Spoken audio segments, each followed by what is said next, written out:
With Lauren Borden up next, the Cats and the Kangas.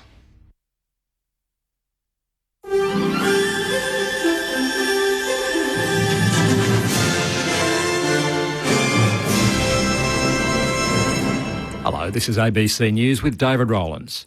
The Federal Energy Minister says no matter how prepared Australia is, the cost of fuel will remain high while the Strait of Hormuz is closed.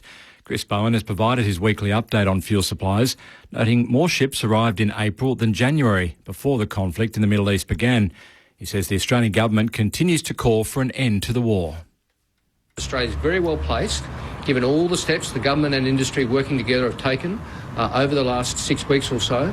We are now in a position where we can say we are very well placed to weather this storm, but it would be better if the storm ended. And it comes as US President Donald Trump has rejected the latest peace proposal from Iran, saying Tehran was asking for things he couldn't agree to. He's warned the only options now are to make a deal or, quote, finish them forever. As North America correspondent Lauren Day reports from Washington. It's unclear what Iran's proposal included, but what is clear is that Donald Trump is really not happy with it. He's raised doubts about whether or not the two parties will in fact be able to reach an agreement at all.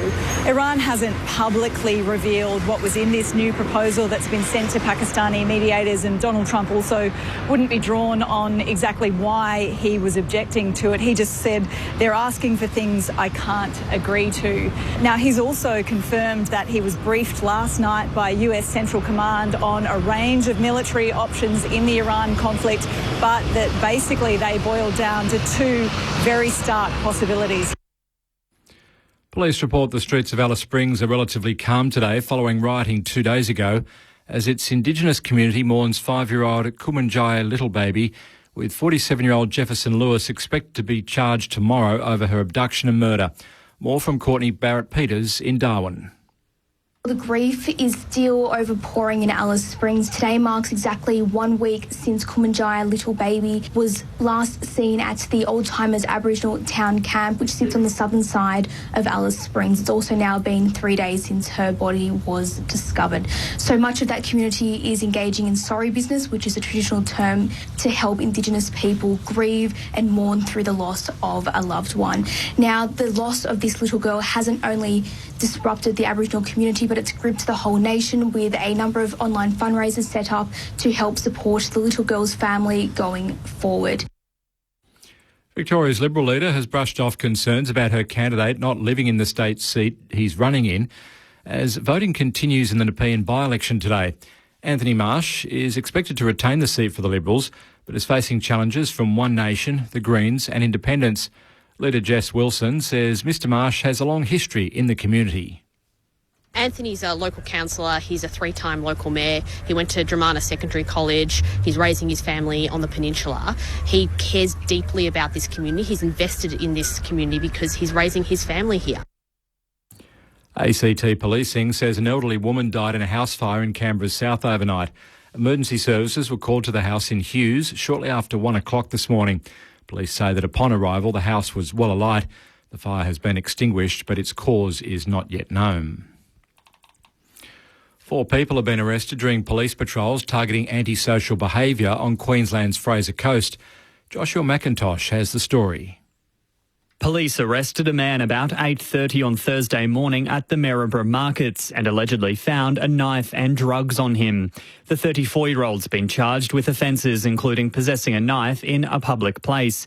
About an hour and a half later, officers received reports another man was displaying antisocial behaviour at the markets. The 44-year-old man allegedly refused police instructions and pulled out a syringe. He was charged with offences including obstructing police. Yesterday, a woman was arrested on an outstanding warrant during a wanding operation, and a man was charged after he was found to have a slingshot and knives. The organisers of the Academy Awards are tightening rules amid the rise of artificial intelligence. They say acting and writing must be performed by humans and not AI in order to be eligible for the film industry's highest honours. The changes from the Academy of Motion Picture Arts and Sciences apply to submissions for the next Oscars ceremony, which is scheduled for March 2027. It comes as actor Val Kilmer, who died last year, is set to be recreated with artificial intelligence technology for a lead role in a forthcoming film. This is ABC News. The Assembly returns. Our student journalists are back. It's a really beautiful question. To interview Andy Lee, Jessica Malboy and more. You guys are superstars. The brand new season of The Assembly. Streaming now on ABC iView. ABC Sport. We begin this broadcast by acknowledging the traditional custodians of the land on which this match will be played today and pay our respects to their elders past, present and emerging.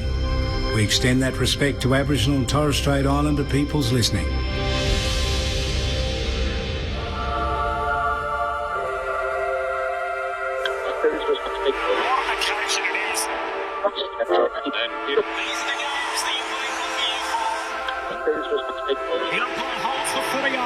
Boy, we're going to have some fun. The AFL in 2026 on ABC Sport. And the siren sound. Here we go. Listen to the roar. It is showtime. You take a seat because it don't get better than this. Right to the goal line. Jamie Elliott, the man who gravity forgot. That's why we love AFL football. On ABC Sport, this is the AFL. Sit back, relax, witness the greatest. It don't get better than this. From 45 and rides it all the way home. An ambitious effort. Unbelievable. The left foot is a goal. Oh, yeah. Take a seat because it don't get better than this. Drives it, kicks on goal. The prancing pony. What a goal. He's off and running from 45 to get the party started. Take a seat because it don't get better than this. It's bouncing, it's through. Bailey Smith, he'll want the cameras on him right now. Like camera action, baby.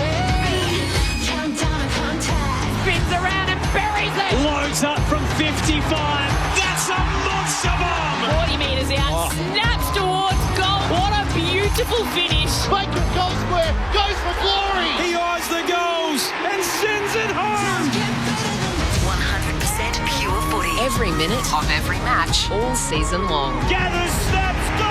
It's just football at its best. Take a seat because it don't get better than this. Kick on goal, dribbles it through. What about that?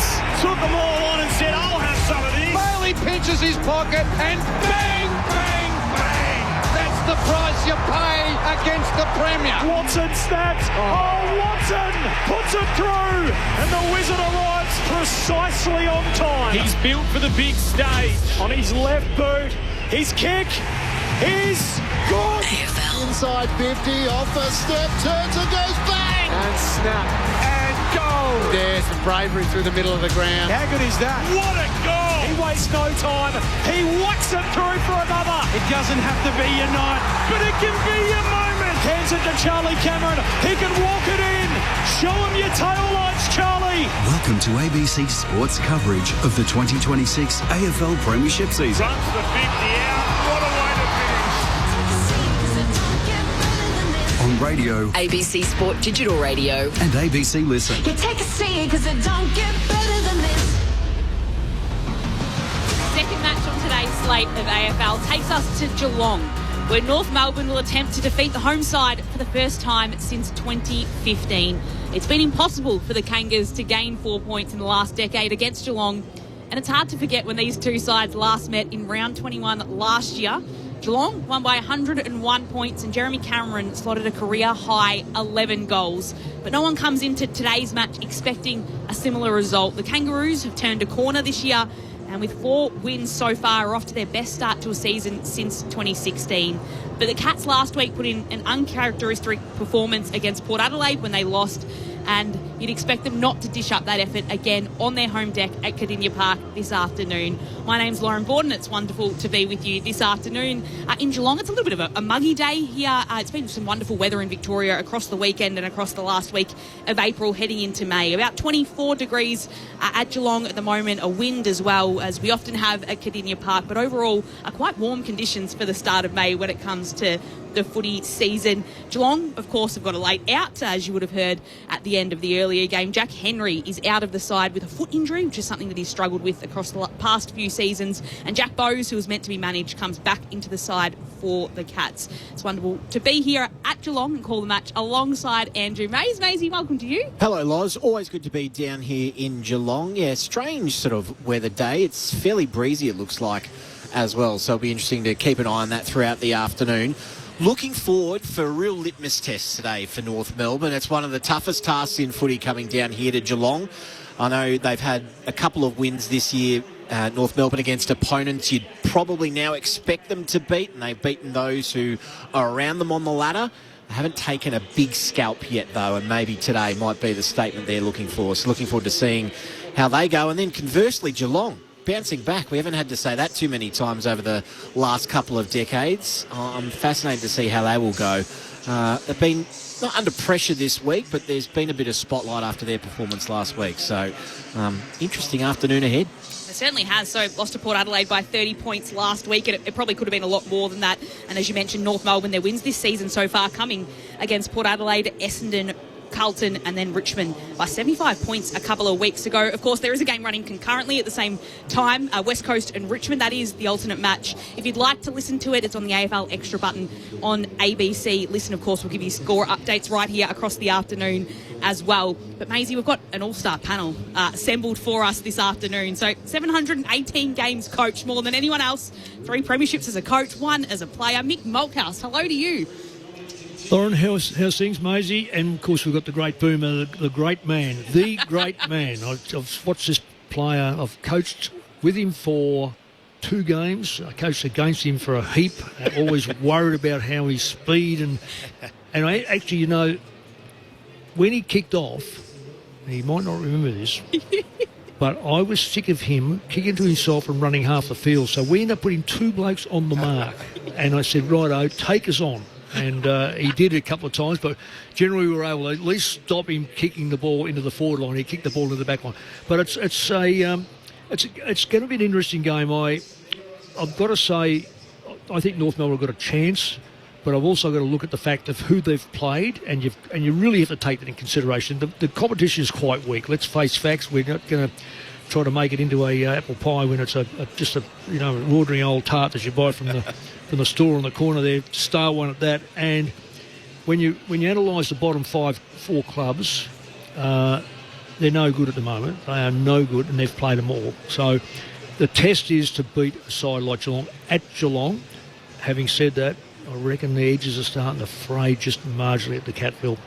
So Brisbane did just beat Essendon by 64 points at Docklands. That was the earlier match today. So one of those teams Mick was alluding to there. And as he's also alluded to, he's played more games than anyone else in the competition, 432. And we're going to say it as many times as we can in the next 7 days. Brent Harvey, hello. Don't mind that, Loz. We can keep saying that for a couple of more weeks, I think. What's he get Pendles next week? He draws it. So we can still say that because a week after that, I'm still 14 days. So let's run with that as much as we can today, Loz. That's fantastic. No, I'm with Mick. The big thing today is Geelong's played 3 games at this home ground, Cardinia Park, or GMHBA Stadium as it's called now, and they've won all 3. Of course, they've had their home game over in Gather Round as well, so they've won all 4 home games that they've had this year. But they just play a great brand of football here, and I don't know what it was, Mick, and maybe you can touch on it when you coached.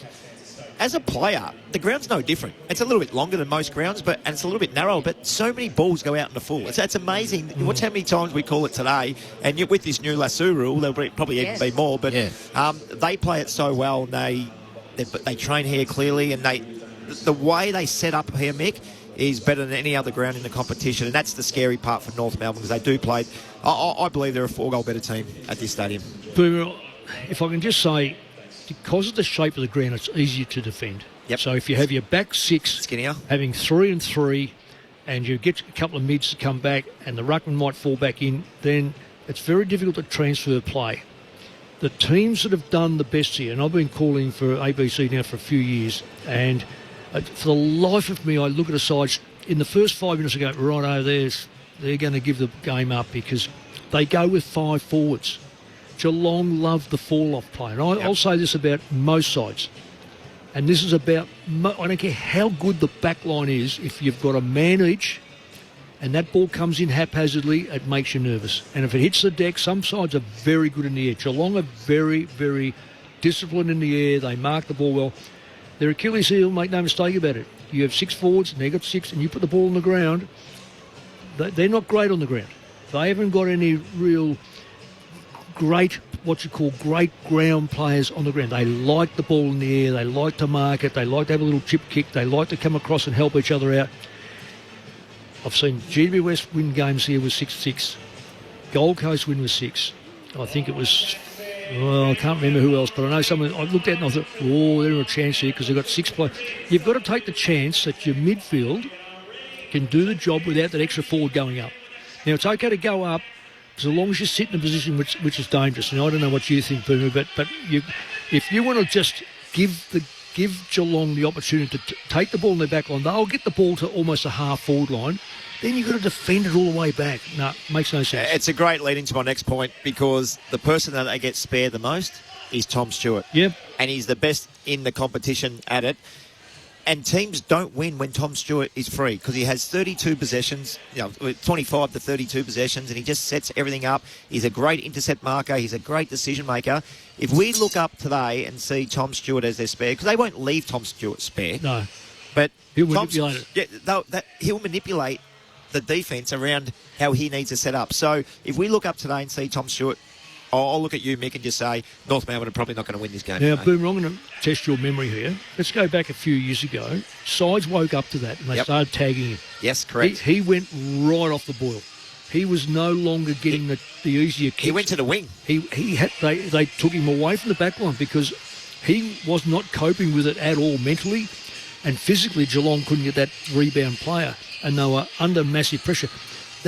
I just worry about coaches having short-term memory, because surely you'd go, you know what, that worked to the point where he was moved off that line. Anyway, Boomer, we know it up here. We're not coaching. We are is just laymen. We're not coaching. I might have to send Clarko a message at half time if Tom Stewart's a spare. Well, you're looking at their defence there, but what are you seeing in Geelong's attack so far this season? So you mentioned they've got the pillars in Jeremy Cameron, who did kick 11 last time these sides played, and Shannon Neal, who's got a contract extension as well. But it's probably been more their small forwards who they've been having trouble with. There's a lot of pressure on Brad Close today, given that Grime Myers is out, Tyson Stengel's out as well, and Brad Close probably hasn't been in his best so far this season. I think Jack Martin adds to that as well. Jack Martin's that medium player, but he's so good over. He's a hard matchup because he's so good overhead. You put a smaller type of play on him and he can mark it. You put a taller player on him, he's too elusive around the ground on the deck. And for me, they're the hardest players to match up on. Dangerfield's going to spend so much more time there. I know I did read somewhere during the week that Chris Scott said maybe potentially in the more midfield time, but Mick and I were just chatting off air. I think his best position now is certainly forward. So, it's going to be interesting to see how their forward structure works. They have got that man named Jeremy Cameron up there who kicked 10 or 11? 11. 11 against the Kangas this time last year. So I'm not sure the match up there, but whoever's going to go on him, they're going to be looking for a little bit of support, I'm tipping. What are your expectations of Patrick Dangerfield? So very quiet last week. He's coming back from a calf issue, which he's had calf concerns for the last few years now. So coming into today's match, what are you expecting from him, Mick? I watched the last 2 games of last year, and he was the reason why they won and got into the grand final. And you don't want to be too smart here, but I just know that older players who have big games like that in a final series and are expected to do it again the following week, it's the mountain's too high. So it was no surprise to see him have a bad one in the grand final, because he just exhausts himself, and recovery is fantastic. You get out in the ground and there's no one chasing you. You have Monday in the baths or massage, and Tuesday a little bit of kick around, and Thursday, so no one's belting you, no one's pushing you out the way. You're picking the football up clear, you're kicking the ball 45, 50 metres, and you feel fantastic. You get out there on match day and all of a sudden, bang, you get hit. Yeah. Now, last week was a game that I've seen with the great Wayne Carey, Nathan Buckley. Their brain is still intact in terms of where the ball's going to go. Their legs just don't get them there. It'd be frustrating too, wouldn't it? Well, it is. And I watched Paddy Dangerfield last week. I'm a great admirer of Paddy. He's a great bloke for a start off. But I watched, and he just couldn't get to that ball. Couldn't get to it. Now, he will have his cameos this year. He'll have some big games because one is he's got a big heart. 2, he's a good size, very, very clearly very talented. But probably between now and the end of the year, I reckon he's probably going to have lesser games and better games. Now, your opponent sometimes determines that. And there's a few players like that at Geelong at the moment. And that's what... See, I don't think Stewart's is as good as what he was 2 years ago. No. Cameron's very, very good until the ball doesn't get delivered, and he's got a player that keeps him away from the ball. In other words, again, down here we saw Aaliyah, I think it might have been, just at him and at him and at him. And the speed... anyway, it doesn't matter. The speed of his opponent matched him. Players like Jeremy Cameron, they love to have the edge in speed. If you match him, he's then got to create the play. And with all due respect to the backline players I love, you win by a punch away. Forward's got to get it. Mick, if you're coaching today, what's your ratio of forward/midfield time for Patrick Dangerfield? Is it 70-30? What are you thinking? What's nearly the perfect... Look, I'd like to be 5 or 6 in front. I think you can go in there for 5 minutes. But if the game's nice and tight and North put some leg speed in there, he's either got to get it at the source, but once it breaks, he can't go. So I think it's dependent on what the state of the game is. Boom. Yep. So the thoughts of our record holders on ABC Sport, most games coached in Mick Malthouse, most games played in Brent Harvey. I'm going to keep a tally, Loz. That's two so far today. What's our aim? Let's get to 20. 20? Oh, it's easy. All right, Maisie, you're going to have to help me out today. More mentions of that or out of bounds on the full? What are we going to get? I think we'll probably go out of... Lasso counts for on the full? Yes. Let's run with that. There we go. We'll keep a tally today. Lauren Vaughton and Andrew Mays to call the match coming up between Geelong and North Melbourne. We're about 14 minutes away from the very beginning of this match, in the opening bounce as North Melbourne run through their banner and on to Kardinia Park. It gives us a chance to check in with the North Melbourne camp. I was able to chat to Jed Adcock, the North Melbourne backline coach, just a little bit earlier on, right after the VFL match finished. Jed, thanks so much for your time on ABC Sport. It's nice to be here right after the VFL's been played. You just went down by about 12 points or so, but how did you see the match watching on from the race? I didn't see a lot of it, actually. I was coming down the highway still. Clearly, 13 points is not the worst result for us. We haven't had a lot of experience out there lately, but it's good to get a couple of numbers back. I know they've had 13 more scoring shots, so kicked a lot of behinds. It was the same as last week for our VFL team against the Giants. So it was nice to sort of probably bounce a little bit, but, you still like to be winning those ones. A close loss to the Giants in terms of AFL last weekend, but overall a good start to the season for North Melbourne, the best for about a decade. So how have the vibes been around the club? I think it's just been really nice to build a little bit of belief within the group.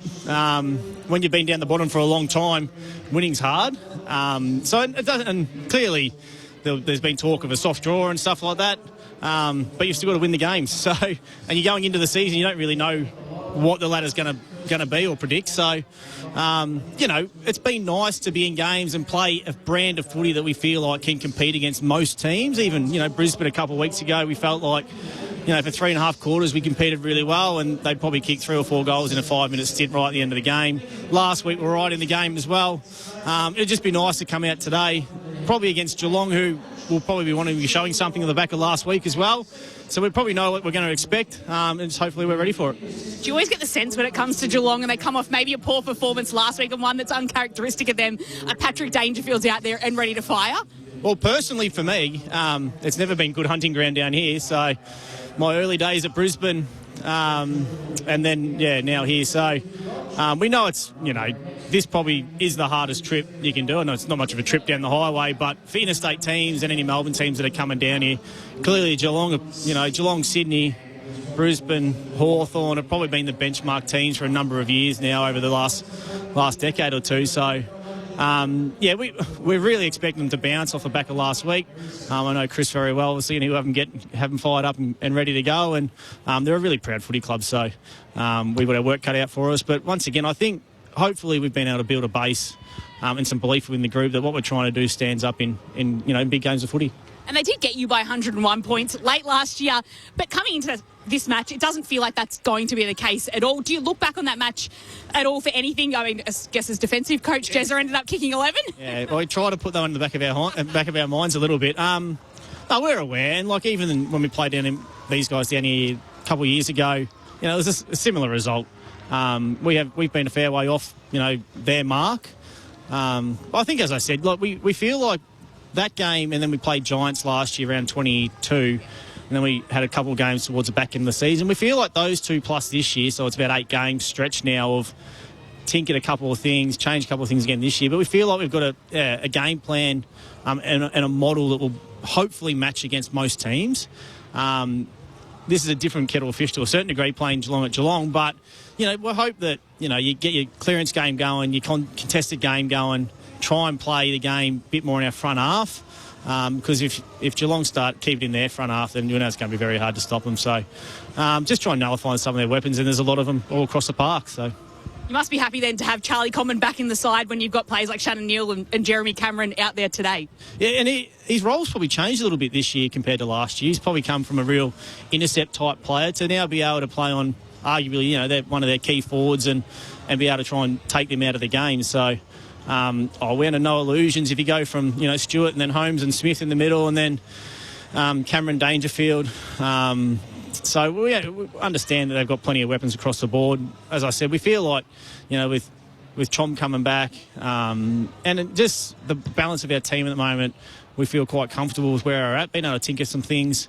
But once again, we're fully aware of what's ahead of us. But, hopefully we're ready for the challenge. This is what, we start to prep ourselves for now. Games like this, teams that are in the top 8, it'd be nice to start winning some of these.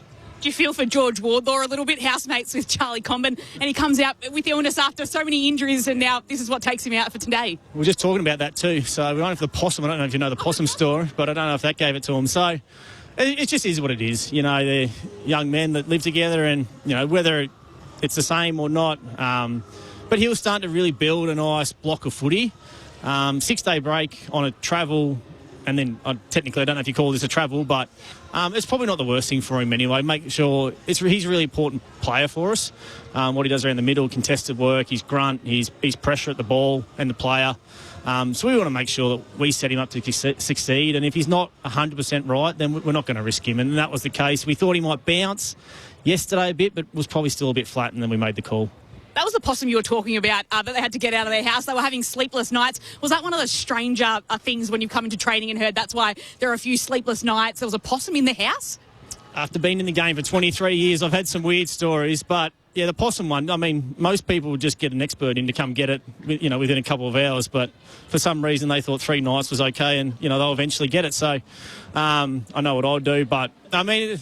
And that's the thing with footy clubs. The stories that are made and told in footy clubs, I know it's not much of a story, but the possum, will get told for the next few years and be a bit of fun and laugh about it now. So, but yeah, all good banter. No, it'll continue to build, I'm sure, that story. Just on Cam Zurhaar, I have to ask about him and his defensive role down back. When did that become a thing that you knew he was going to be coming into defence, and how's he taken on that role? If I can be completely honest, it's probably something that I've pushed for a little bit now. There's attributes in players that you think, they suit these roles. And you look across the AFL, like your Hardwicks, your Starcevic, who I coached for a while at Brizzy, those type of players, and you see really similarities in them. Really tough and hard to play against, good in the air, good at ground, can take ground quick with ball in hand, he's a good accurate kick. So there's just some of those attributes, can play tall and small. I might have said that already. But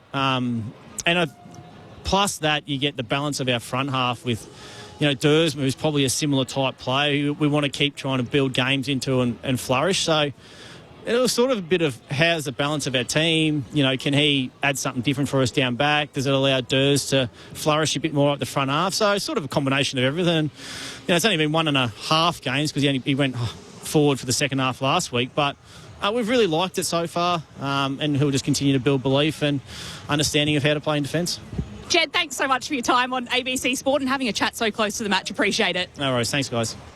So Jed Adcock there, the backline coach of North Melbourne, having a chat just before the start of this match. We're about 7 minutes or so from the opening bounce here at Kardinia Park. Geelong and North Melbourne both with a 4-3 record to start the season. There is a game going on at the moment as well between West Coast and Richmond. It's West Coast 1-8 leading Richmond by 1.117. About 14 minutes have been played there. If you want to listen to the full match, you can listen to it on ABC. Listen, and we'll bring you updates as well throughout the afternoon. Mick Malthouse, Boomer Harvey. I want to ask about the illness now to George Wardlaw. So he gets it from Charlie Comben, his housemate. They're in a house with Jackson Archer. It's all... it's a little bit, surely it's inconvenient as a player and a coach when you got these players who are probably having a great time living with each other and then they're giving each other illnesses, which I guess you can get from anyone, but... Yeah, it's not ideal, and I think made Charlie or George stay away from the club the other day, just so it didn't affect too many other people. It is hard when you're living with each other because you're probably cooking and eating the same meal, so the boys have got to be a little bit careful around that sort of thing. That's probably why it's better living at home with mum and you can do all the cooking. And Has Cooper moved out, or is he at home? Cooper's actually moved out with a few boys. There we go. And now he's back. He's back. The lease ran out and they didn't renew it, so Cooper's back at home. Cheaper at home, boo. Oh, yeah. At home. And the girls, girls move out, the boys stay. Yeah, right. Mummy's boys. Well, I don't think I'll get rid of my daughter either. I think we're stuck with a couple of them for a while, which is okay with us. We love them. Yeah, of course. There we go. Boomer's rooming house for however long it takes. He's a big in, though, isn't he, Charlie Comben? I mean, they lost by, 7 points against GWS when he was laid out. So he's a big in to have in the side, particularly when you've got a few key players down there for Geelong. What he does is he takes care of his man, but he comes off and he really impacts the contest. He doesn't just kill the ball. He kills the ball by 15 or 20 metres. He's actually... he's in that category, Mick, and you would have coached a few of those players where you got courageous, then you got stupidity. He's in that with Glenn Archer and Lee Colbert and a few, and David Teague for me. They're probably the three that spring to mind. Yeah. He's in that category where he does some really silly things because he's too courageous for his own good. Do you think that's why he got injured so often, obviously? Yeah, absolutely. Yep, he crashes and bashes everything, and if it's not his head hitting the ground, it's his leg breaking. I think he's had a ankle, leg, and an arm. I think he even broke his arm. So he's broken that many bones. He's done a fair good thing to his body, old Charlie. So they haven't beaten, North Melbourne haven't beaten Geelong here for 11 years. Last time, do you remember the last time they won, Boomer? You were playing, 15? It was 2016? 16, was it? I thought it might have been 15. Might have been. Oh, sorry, it was 2015 was their last win. Sorry, you're right. It was round 15, 2015. It's been a while. Don't worry, North Melbourne wouldn't be the only team to have that as well. Because I think St Kilda's got a poor record as well. Yeah, this home ground here, like we spoke about beforehand, and Freo should have got him in round 1. Should have, yeah. When we did that game. Kicked 8 goals to 1, I think it was, in the first quarter, and let him back in the game. It's a big... That's what's that? That's 10 years, isn't it? Yeah. It's a long time between drinks. So hopefully the Kangas get off to a good start. And like we said, the structure is so important around the ground. If they leave Tom Stewart or let Geelong play the way they want to play, it's going to be a tough task again. Well, no Henry down there. That puts more pressure back on Stewart. So that's another... Because quite often they fall off and jump onto Stewart, and Henry would become that third man up and loose player, but he's not there. So Colin Jasmine, those sort of players become vital to be able to keep that going. But if you've got 6 forwards and you're prepared to have 6 forwards, even at the very worst, when the ball goes into Geelong's forward line, it's so important structures outside there, because the Cats are great at then keeping the ball in their forward line because they know they only have to defend a very narrow ground. Yep. So it's important that North Melbourne keep a box formation outside the back 50, so when they come out, and even if it's just a mongrel football, it can be spoilt and put on the ground. If it goes wide, you've got someone who can lead on it. But if you put everyone forward, Geelong just pick you off. It's a mongrel kick out, they pick it up, they play it around until they find Cameron or they find Neil. So it's so important to put pressure back on the side that wants to play their role. And Geelong play this game on this round. I was very fortunate to coach West Coast here against Geelong, because Subiaco was similar size. So we had no problems with how narrow it was. In fact, we almost thought, that's good, we're almost at home. And the same with the length. So that's why I think West Coast had a pretty good, I'll say this now, pretty good record. Well, no doubt we got beaten at some stage, but it's how you can't replicate this at Arden Street. What you've got to do then is go, well, what did Geelong want compared to what they've been given over the last few weeks? So you've got to take that off them. So it is Geelong and North Melbourne about to get underway. We're about a minute away from the opening bounce. Paddy Dangerfield won the toss. Geelong will be kicking towards the Selwood stand end, or the city end here at Kardinia Park. I don't know, Maisie. It looks like the wind's blowing the opposite way to that, but maybe it's bouncing off. Does swirl a bit here as well, yeah. So potentially that's what will be happening in this first quarter, but it will be Geelong kicking towards the Selwood stand. And 0437 774 774 if you'd like to get in touch with us throughout the afternoon. I like a message from Anthony in the ACT coming through. A big day for Kardinia Park today, drawing level with the Junction Oval for total games played for premiership points. Kardinia Park moves past VFL Park earlier in the season and now moving past moving past Junction Oval today. So, geez, Junction Oval hasn't been in action for a long, long time. But Lauren, just on another thing, I'm not sure how long that rain might hold off. So there might be, who's to say what the last part of this game could look like. So it's important that you get a score on the board. You don't want to be chasing when it rains. We'll keep the radar open and have a check. It is 23 degrees in Geelong at the moment for the Cats against the Kangaroos. Here's Andrew Mays. And in the ruck, they win the opening centre clearance. Simpkin receives the hand pass from O'Sullivan. Straight into attack here, North Melbourne. He drives it deep and long inside 50. Curtis front and centre did the roving. Almost shrugged the tackle. Got the hand pass to Larkey. He's hand passed into a couple of hands. A couple of Cats. Cullen was able to get the hand pass away. O'Sullivan out of there. Player goes down. That was Neil off the ball. Umpire said play on. Core onto it now for North Melbourne. Attacking handball. Back to O'Sullivan in the middle, who's normally a good decision maker. Not his best kick. In fact, he puts it down the throat of O'Sullivan, who's quite rushed in his kick out of defence. And Daniel tries to intercept, tapped it in front of himself, but lost the footy. Holmes onto it now. His chip over the top is good to Neil, who marks 52 from goal. Thought about going. He's definitely got the shoe if he wants. He's called to play on. He faked the hand pass. It's a lovely pass. Beautiful. And it's Martin Lace out who line up from 40 out, 45-degree angle. I thought he put himself under a little bit of pressure there by faking the handball, and the umpire called play on. But, gee, he put it to the open side of the ground. And Jack Martin, the guy we spoke about, being that informed forward for Geelong, didn't have to break stride. Beautiful kick. Boomer, who didn't go hard enough down on this forward line? North Melbourne player. Could he cut that off? It looked like from here, Mick. Absolutely it did. Not sure who it was. Jack Martin crosses the paint of 50 for the opening goal this afternoon. Comes in, strikes it well. And it's only taken 90 seconds, but the Cats are on the board. 1 straight 6, leading North Melbourne, who are yet to score. Yeah, you make a good point, Mick, because if that ball gets brought to the ground, the pressure on the backman bringing it out, but they just waltzed out. It was a bit of a chaos kick, and it ended up bouncing Geelong's way. But Holmes gets the ball, and his trademark uses his pace. The first 5 steps are super quick and just went away from the North Melbourne player who was chasing him. And beautiful kick to Neil. And then, as I spoke about, that kick to Jack Martin was just exceptional for a guy that's probably 6'6" maybe. Yep. Just put it in the slot beautifully, and a beautiful finish by Jack Martin.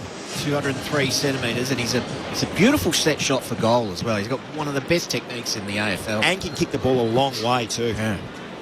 Quick off the mark, Geelong is in the middle. Sherry gets a little tap out, almost wants to rove it himself. Broome was in there, little tap out towards Atkins, who has to kick as he's being pushed off the footy. Picked up by Bowes, a late inclusion to the match today. Chips it down to Dempsey. The Cats running through left half forward, pushes it inside forward 50. Not able to get a mark. Bowes might have been held on to. He was. Oh. It's a holding free, and it's a Geelong free. Run to the pump. The North Melbourne defenders straight away. That ball going to the 25 metres out directly in front just puts Stevens, I think it was, under pressure and just grabbed the arm of Bowes. Now it's going to be an easy set shot and a great start for Geelong. Little tug there on Bowes, and you're right, Boomer, it's a set shot from directly in front. 35 metres out for Geelong. They've already got one in the opening minute. Bowes, a late inclusion today, eases this one towards goal. Slots it through. The opening 2 goals go the way of the home side. They've built a 12-point buffer. 2 straight 12, North Melbourne yet to score. 3 minutes 20 played in this opening term when ABC scored. Yeah, 2.5 minutes, 2 goals. So it's 2 entries too, Mick. Well, 2 entries, that's 2 goals. Exactly right. 11-5 possession rate. Well, they've got to start. They've got a wonderful opportunity, North, because their ruckman, I think, is one of the best in the competition. So this is where I've got a feeling. What's the clearance already? It's 1-1. The first one was fantastic by North Melbourne. The second one was a little bit haphazard by Geelong. Got to utilise that strength they've got in the ruck. He's a young ruckman going against him in Edwards. So this is where Cherry can make a difference only, of course, if the ball is directed to a North player. Back in the middle. Cherry couldn't quite run out of that time, and no-nonsense soccer forward there from Bailey Smith. Got it to half forward, but nothing doing for the Cats. They're wrapped up, and we'll have a ball up. Just a couple of matchups to look at. Looks like Simpkins going pretty heavily with Bailey Smith. From the stoppage, and pass forward is good. Cameron there Muscle on that occasion by Logue, who had better body position, off to O'Sullivan, who's had a bright start, to McKercher, who took a beautiful one-hander, stuck it out like he was in the slips and spun. He flares it out a little bit wider still to Blimiers, who goes inside, attacking 50. Larky out the back, couldn't hold on. Curtis front and centre, good hand pass, although he just missed Simpkin. Now this allows the Cats inside. Holmes back there for support, gets it off to Stewart, loops it back to Holmes, working in tight confines here. The kick out from Smith, and that's good to Atkins. He wants to keep going to Guthrie. They've done this well, the Cats. He dabs it forward towards Dangerfield, who almost takes the mark, gets some pressure from Core, who tucks it out of his hands. Dempsey goes in after it, but then Core ricochets to him and he can take it. His hand pass goes across to Comben. His hand pass is picked off by Dempsey, who moves it across to Close. Hand pass to Sean Manor, 52 metres out from goal. He'll kick it towards there all by himself and rolls it through. From outside the arc, Sean Manor, who's been quiet, gets one on the board early as well for Geelong. They're 3 straight 18. North Melbourne have not scored so far in the 5.5 minutes we've played in this opening term. Your ABC Sport experts, our record holders, Mick Moldhouse and Brett Harvey. That's another one, Loz. I just put that down 3. Just too good, mate. Well, Mick, you see give Charlie the ball Comben. up. You can't give the ball up. You see Charlie Comben there just hesitate for a second. That's what Geelong, they put delay on the person with the ball.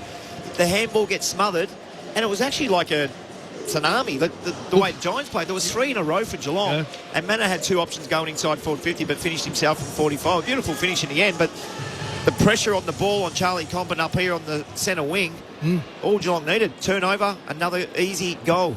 And it's 3-4 inside 50s. North Melbourne, is it? What? This ball up stuff is just...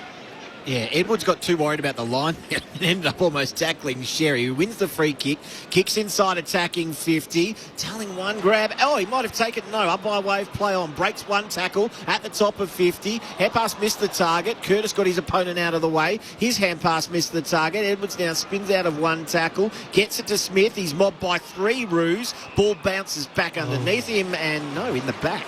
The other matchup to keep an eye on is... and is it going to be turned over as Sherry was just lying on the footy? Smith just tackled his ankles, made sure the big fella fell over and receives the ball back finally. Lucky, that could have been reversed. The other matchup is Mullins going pretty heavily with Harry Sheasel, who doesn't normally get tagged very often. So this will be interesting for Harry to see if he can push through this. Core tried to claim the mark on that occasion. Umpire said touch, gave him the benefit of the doubt. Did his own umpiring there and didn't get pigfolding the ball. It'll be a ball up. You can't get done to hold the ball if you mark it. Geelong ahead by 18 points, early stages of this opening term. It's tossed, it's balled up. Davies Uniac goes in after it. Close takes him to the turf. And we'll have another ball up. Right in front of our broadcast position, Sherry just pulls it out of the ruck himself against Edwards, kicks it down, looking for Curtis. It's stolen by Geelong. Close takes it, hand passes it to Bruin, who slips over, but can hand pass it back to Close. Hand passes it across to Colin Jasny. And he kicks it out to Guthrie. Marks on the AFL logos, just slight defensive half for Geelong. He chips it across to centre half forward, looking for Warple. Ball spills out of his hands, but it does spill inside forward 50. It's collected by Sheasel. Hand passes it to Logue, and Logue goes with a clearing kick right down the wing. Makes its way to Powell, who's chasing after it, close to the boundary line. He does the tackling on O'Sullivan of the Cats. And we'll have a throw in. Centre wing, outer side of the ground. It is Geelong. 3 straight 18 leading North Melbourne, who haven't scored yet. 8 minutes played in the first. He'll be looking to bounce back. Tom Powell had a pretty disappointing game to his standards last week. I think he only ended up with 11 disposals. He's an accumulator and a very good ball user. So try to get the ball in his hands, Kangas.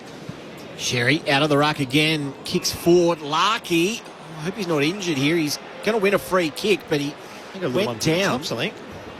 Yeah. So the umpire has plucked that one out, and Larky will line up from about 45 out directly in front. Let's see what happened there. All I was watching was the ball go in, and he sort of fell over, so he must have had some sort of contact, but it didn't look good at the first stage. It looked like he may have done an ankle or worse, a knee. That's exactly what I thought, Mick. So, no, I still don't get it. Lucky to come in. Like he got a little karate chop to the throat. Geez, North Melbourne need this. 49 out, directly in front. Can the captain deliver? Not on this occasion. Out to the right for one behind. The opening score of the afternoon for the Roos. 3 straight 18. The Cats, they lead the Roos after 9 minutes. He gets very close to the man of the mark, Boomer, I reckon. Larky. So So Holmes wastes no time bringing it in to Lawson across to Bowes, whose kick goes down the line. It's a free kick going to North Melbourne. Do you find that? Yeah, he does. He's got a unique kicking style. He just tries to put it over the goal umpire's head, so I don't know if it affects him. He's a pretty good kick, usually. Luke McDonald kicks right down the line. It's punched over, and we'll have a boundary throw-in. Yeah, that's the old Gaelic, Mick. You know how don't waste the Irish boys just kick it over the crossbar? Yeah. Nick does that with the goal umpire. Just puts it over his hat. I reckon Indigenous players, they don't waste any energy on it either. If it's 50 metres, it goes 51. If it's 10 metres, it goes 11 metres. So tossed in at half forward for North Melbourne. It's spilled in. It's picked up by Davies Uniacke, who barges his way through some traffic. Can hand pass it back to Luke McDonald, who shoves it on his boot. Inside 50 for North Melbourne. One-on-one contest. It's O'Connor and Dahlia. Gets punched away. Holmes collects for Geelong and just kicks it right down the outer wing. A contest forming in the end. Ollie Henry takes it unopposed, running in front. His brother Jack not out there, laid out, but Ollie Henry with it on the wing. Henry on Daniel. The Cats will like that match-up. His kick doesn't find a Cat further forward and coming through to clear the congestion. His core who sees it out for a boundary throw-in. We've been playing 10.5 minutes and Holmes has had 7 disposals, and it's the metres that he gets with those disposals as well. We know that his first 5 steps, as mentioned, he's super quick, loves to bounce the ball, so North Melbourne might have to keep an eye on this. Toss back into play. Sherry won it. Went the fend. No, he copped one high himself in the tackle. He takes it quickly and plays on. Now Stevens works the 1-2. And the further hand pass forward to Curtis, who's out at left half forward. Oh, good smother coming in. Looked like another entry inside attacking 50. O'Connor, was it? O'Connor, yes, who got well up there outside. Left his opponent. And it's a great smother because the reason he left his direct opponent in Darling and the kick was going directly there. So the smother needed to happen, but pressed forward really, really well. Ball tossed back into play. Cats by 17. Sherry to the front of that stoppage. Warple able to get it. Did he try and break the tackle? Umpire says yes, holding the ball. Big chance here for the Roos to go inside attacking 50. There's a man who you want with the footy. Oh, no, it's not. In fact, I thought it was going to be Stiesel. It was a bit of a gang tackle. Tristan Sherry says, I'll have it. Well, he's good for distance, so probably beyond, at least beyond it now. Well, in the end, he hand passes it away to Davies Uniacke. He'll just kick it to the hot spot, top of the goal square. There's a mark taken, but it's one to Geelong. I'm all for that handball to get it off the ruckman and put it into someone, a ball user's hands, but he ran the wrong way. He ran to his left side when he's a right footer, had to come back in. Run to your left side first, get it on your right-hand side, and then you can lower your eyes. That point there, had no ability to lower his eyes at all, had to go to the top of the goal square. Sam de Koning, who took the mark there, shared it with Kolajasny, moved it across to Dempsey, who now wants to switch it across to the outer side of the ground. Fino Sullivan will mark. Still in defensive 50 for Geelong. We'll then put it out to centre wing, outer side of the ground. Curtis running in. Can't hold on to the mark as he dropped onto the turf. Warple picks it up. Hand passes it across to Henry, weaving through some traffic. Puts the kick inside 50. Dangerfield was standing on his own for a while there until Comben could come in effective. It doesn't matter. Hand pass to Neil in the goal square. Has the finish. And they pop through another one, Geelong. That's their 4th of this opening term. 4 straight 24 North Melbourne, that one behind. It's 23 points the margin. Nearly 13 minutes played in this opening term. And Dangerfield didn't take the mark there. Comben came across, but it ricocheted to the ground, and then Neil was able to finish it off for another goal for Geelong.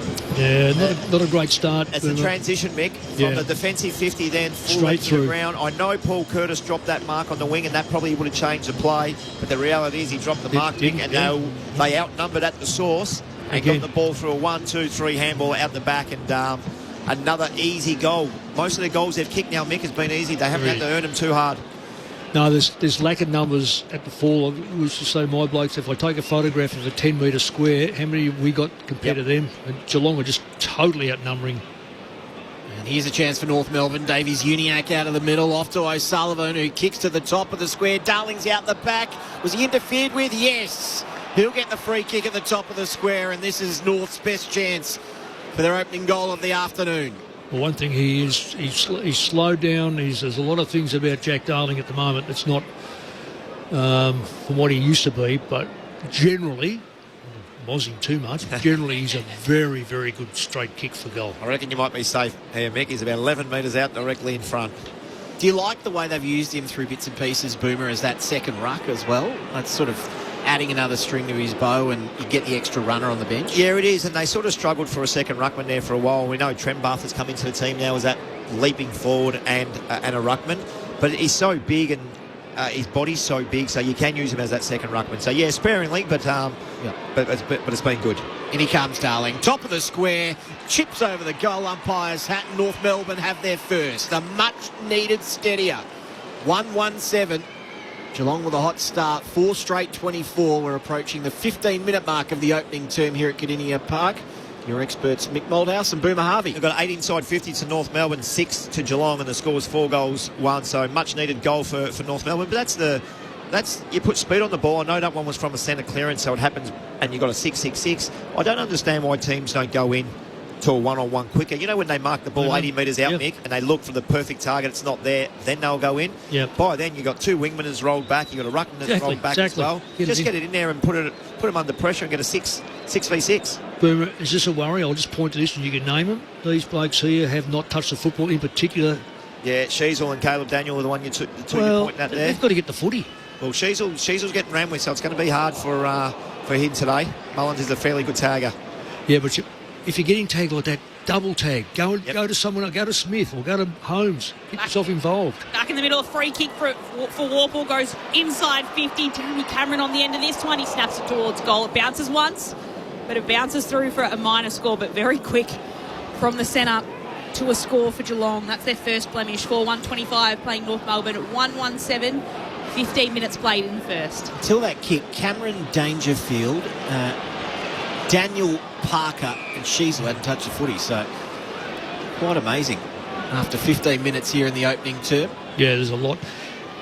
3 goals the margin in favour of the Cats. Long kick out of defence. O'Connor with a decisive fist. Gained about 35 metres. Atkins dives onto it. Got it to Bruin, who tried to spin out of a tackle. Held to him. Nice defence there by Daniel. We'll have a ball up, 45 out. 45-degree angle to the left for the Cats. Tossed up. Early jump there by Neil. Darling doing some ruck work. He spins. Gets the clearance. It's a high kick, only as far as De Koning, though. He can load up and launch back into attack again. That's right in front of the Geelong benches. Little chip kick towards Stewart, whose kick isn't great for Bruin, who's running onto it, and in the end that bounces its way out of bounds. It was almost at the junction of the 50. I reckon that was a lasso. Just touched, I think, there. Just. Potentially. Just on that double tag, what I mean by that is if you're getting tagged, don't just cop it. Go to one of the Geelong's better players. Take the 2v1 so you can put pressure back on them. All tossed in just inside forward 50 for Geelong. It bobbles its way out. And then there's a kick from Manor, which just bounces its way towards Dempsey. A hand pass across to Martin. He'll centre the footy, hoping for a mark from his teammate. Instead, it's Charlie Comben. Yeah, eyes for the ball. That's that courageous stuff I was talking about before the game. Super courageous going back there. Just putting himself in the right position and being willing to take anything that comes his way. Charlie Comben, he marks. And he can chip it out to Davies Uniac, who marks at left half back. They're just set up really well behind the ball, Geelong, aren't they? Every time they look up, there's a visual. He chips to Parker, hand pass to McKercher. He's caught, run down. Bruin wins it for Geelong. They win the free kick at centre half forward. Goes quickly, Bruin, to Warple, who's at the top of 50. Now he has got a boot. He gives it to the running Cameron instead with a bigger boot. And he misses this time to the right-hand side. Couple of behind. They've got to be onto that, though. You know that he's going to run left side every single time. He can kick the ball 55, 60 metres. You can't let him do that. Looks like he's moved up to the wing now, Jeremy Cameron. It's a couple behinds to Jeremy Cameron. 11 last time they met as North Melbourne exited out of defensive 50. Parker was kicking it towards Darley, who couldn't just make the mark. Parker kicking himself a little bit for that kick potentially. It's a ball in just in front of our broadcast position. Yeah, Darling and Neil in the ruck. Yeah, I know you like a second ruck, but there it is, so easy. I know Neil's palmed it straight to North Melbourne. That's what North have to do. Cover for Darling's lack of getting his hands to it because he's just too small. Darling he gets it. Picks it out himself, takes it, then has to hand pass it quickly. It's picked up by Mullen of Geelong. He hand passes it towards Dangerfield, who's taken over the boundary by Logue. And we'll have a throw in now just to the left of the Geelong bench. Cats ahead by 19 points in this opening term. Across in Perth, it's all tied up, 3-3-21. West Coast and Richmond are even at the start of the second quarter there. A full call of that available on the AFL Extra button on ABC Listen as the ball's brought back in. Warple takes it, hand passes it across to O'Connor of Geelong. Hand pass to Stewart, he loses it, then O'Connor goes in for the tackle, that's high. And it's a free kick across to North Melbourne. Doverston hand passes it away towards Sheasel, who then brings it to centre half forward for North. McKirch is in a battle there with Lawson Humphries, and they're all tied up, can't be separated, and we'll have a ball up at centre half forward for North. Yeah, Geelong have got the extra behind the ball automatically. Geelong by 19, Edwards up high, although only as far as Simpkin. His kick inside 50 was poor. Cut off by Guthrie, who kicks a high ball out of there, just in front of Dangerfield, who couldn't get the mark. At ground level, well done by Condon. Hand pass to Core, and then Core missed the target. Henry couldn't pick it up. He did eventually. Back to Dangerfield, through left half forward, off to Bruin, and they're out here, the Cats.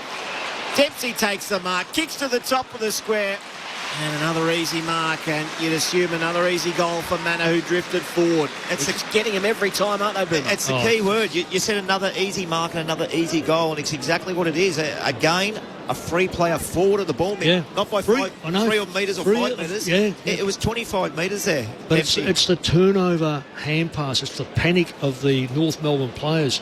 They're just giving the ball straight back to the Geelong player. So from the top of the square, angled to the right. Oh. Geez, he really chipped that over the goal umpire's that and missed dramatically to the left. He put that on the full. That was unbelievable the way he chipped at that. He tried to kick it like Nick Larkey, put it over the goal umpire's head when he should have stick through the ball. He put his hand to his mouth. Straight away, yeah. Thinking, what have I done? Caleb Daniel to bring it back in for the Roos. Cats ahead by 20 points. He kicks across to a contest, and Sheasel comes flying over the top of Spargo. That is a special mark, that one. And if he goes back here, that's feeding Geelong. Yeah, he gets the hurry up from the umpire and then kicks right down the wing. Sherry will have front position for North Melbourne, just brings it down where Atkins can pick it up. Hand pass it away to Kolodjasny. Flicks it across to Edwards. Hand pass it to Guthrie, who hand passes it back to Kolodjasny. Hand pass it to Koning, who waits for Kolodjasny to keep running down. They're weaving it around North Melbourne defenders. Hand pass to Close, who got bumped by Zerha. He still found a way to get it to Bruin. Squares up the footy inside forward. 50 for Geelong, but Luke Parker's sitting back in defence for North Melbourne. Larkey on a long run. The kick did him no favours, and Sullivan's able to spoil out of bounds. About 60 around from the Cats' goal. They lead 4-3 to North Melbourne 1-1. Margin 20 points. Played 21 minutes here in the opening term. They've been very good with their hands today, Geelong. First option, just bang. Yep. North Melbourne are pressing. They're giving the one over the top. Toss back into play. Coming forward by Edwards. Now there's a free kick going the way of Sherry in the ruck. Well, he's going to get this all the time because he's just bigger, stronger, and the umpires are paying. Sherry short, wide, not 15. Force Parker to kick quickly. Humphries over the top, decisive spoil, and finds the boundary line just shy of centre wing. Now, the reason why, a bit of a sigh there, the ruckman kicks the ball 15 metres, or 11 metres apparently, sideways, but you're going up against the wing and you're still going to kick it to a pack. If you're going to play on like that, bring it through the corridor and run the ball. Run the ball at your opponent. Don't just kick the football to your opponent. Sherry with front position on Neal. Hand passes it to McKershaw. It's easily picked off by Neal, who can take it and kick down to half forward for Geelong. Parker went in for the mark, but he'll get a free kick anyway. He holds it left half back for North Melbourne. Kicks it back to Core, who puts this one out wide for Zerha. Marks just inside the boundary line now at right half back for North. The Kangas about 52 metres away from their defensive goal. Zerha just waiting before loading this ball up on his boot. Plenty of players all surrounded at the drop, but gets punched away and put up into the air. Guthrie tries to have another go at punching it. Spargo in the end picks it up for North. Hand pass to Caleb Daniel, and he can just chip it back to Luke McDonald, who played on. He took a step. Dangerfield caught him, pushes the ball out. That's holding the footy. Holding the footy on Luke McDonald. And Paddy Dangerfield, the veteran, wins it. No awareness. Couple of options in the forward pocket. One of them's Bruin. Probably should have taken the mark in the end. Neal did well to shepherd himself out of it. And then it's holding the ball for Atkins. Good defence in the end there by the Roos. They scramble out of defensive 50. Sheasel. And pass over the top. It's okay. Dersma couldn't take the mark, although he had an arm chopped. They win the free kick. Comes in tight to Sheasel on the edge of the centre square at half-back. Daniel running behind, looking for the hand pass. No movement, Boomer. They're just It's very stagnant. They're going to kick long down the line. It's going to play into Geelong's hands. It's off the instep, almost worked in the end, went through the hands of Dersma, through to Curtis, who's wrapped up immediately. Ball up, left half forward here for North Melbourne. They trail by 20. That's exactly the kick that they want you to do, Mick. They just want you to go behind the man and kick over his fingertips, and then they've set up with a spare down the line. So you've got to shift the ball in the Geelong defence if you're going to score against them. But even if you run past inside and get even if it's a metre hand pass and you get past a man in the mark movement, it changes everything in front of you. Right now, North Melbourne are playing directly in Geelong's hands and probably got the same number of possessions. 77 and 71, so there's nothing in it. Edwards taps it out to Manor, who puts it inside forward 50. He was looking for Neil in a one-on-one with Comben. Could only tap it away towards the boundary. Comben picked it up, was tackled over the line. It will be coming back, and it'll be a throw-in on the outer side of the ground. Dangerfield, I think, tried to pretend it was in and play on. Tell you what, I don't think it was in. I reckon the umpire was blindsided and just guessed then. That was in, so Dangerfield had every right to take that ball. A little replay here. So Comben just taps it towards the boundary. He gets tackled by Neil. Or maybe goes out between their legs, but it is tossed back in.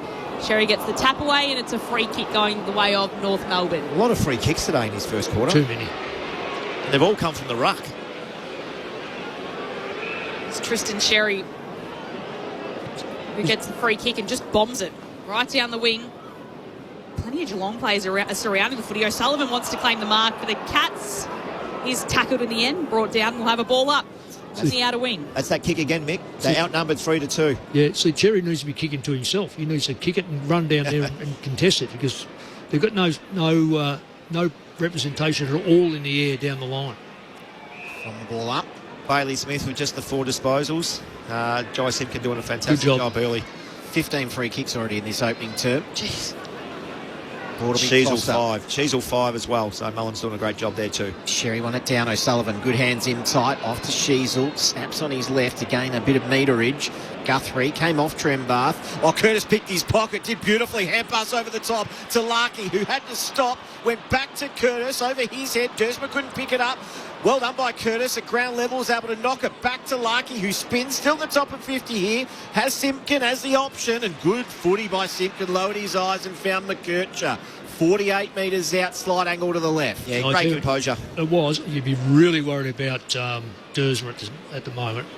2 ground balls, Mick. Well, at the top of, isn't it? you only fumble for a couple of reasons, and this ground is not a big ground. You've got to put your shoulder in front of your chin and take that ball on the ground. Twice he's overrun it. So McKercher, who is a lovely left foot kick. This will be from about 52-53, right on his limit. And he's nailed it. It's a lovely kick. What a shoot!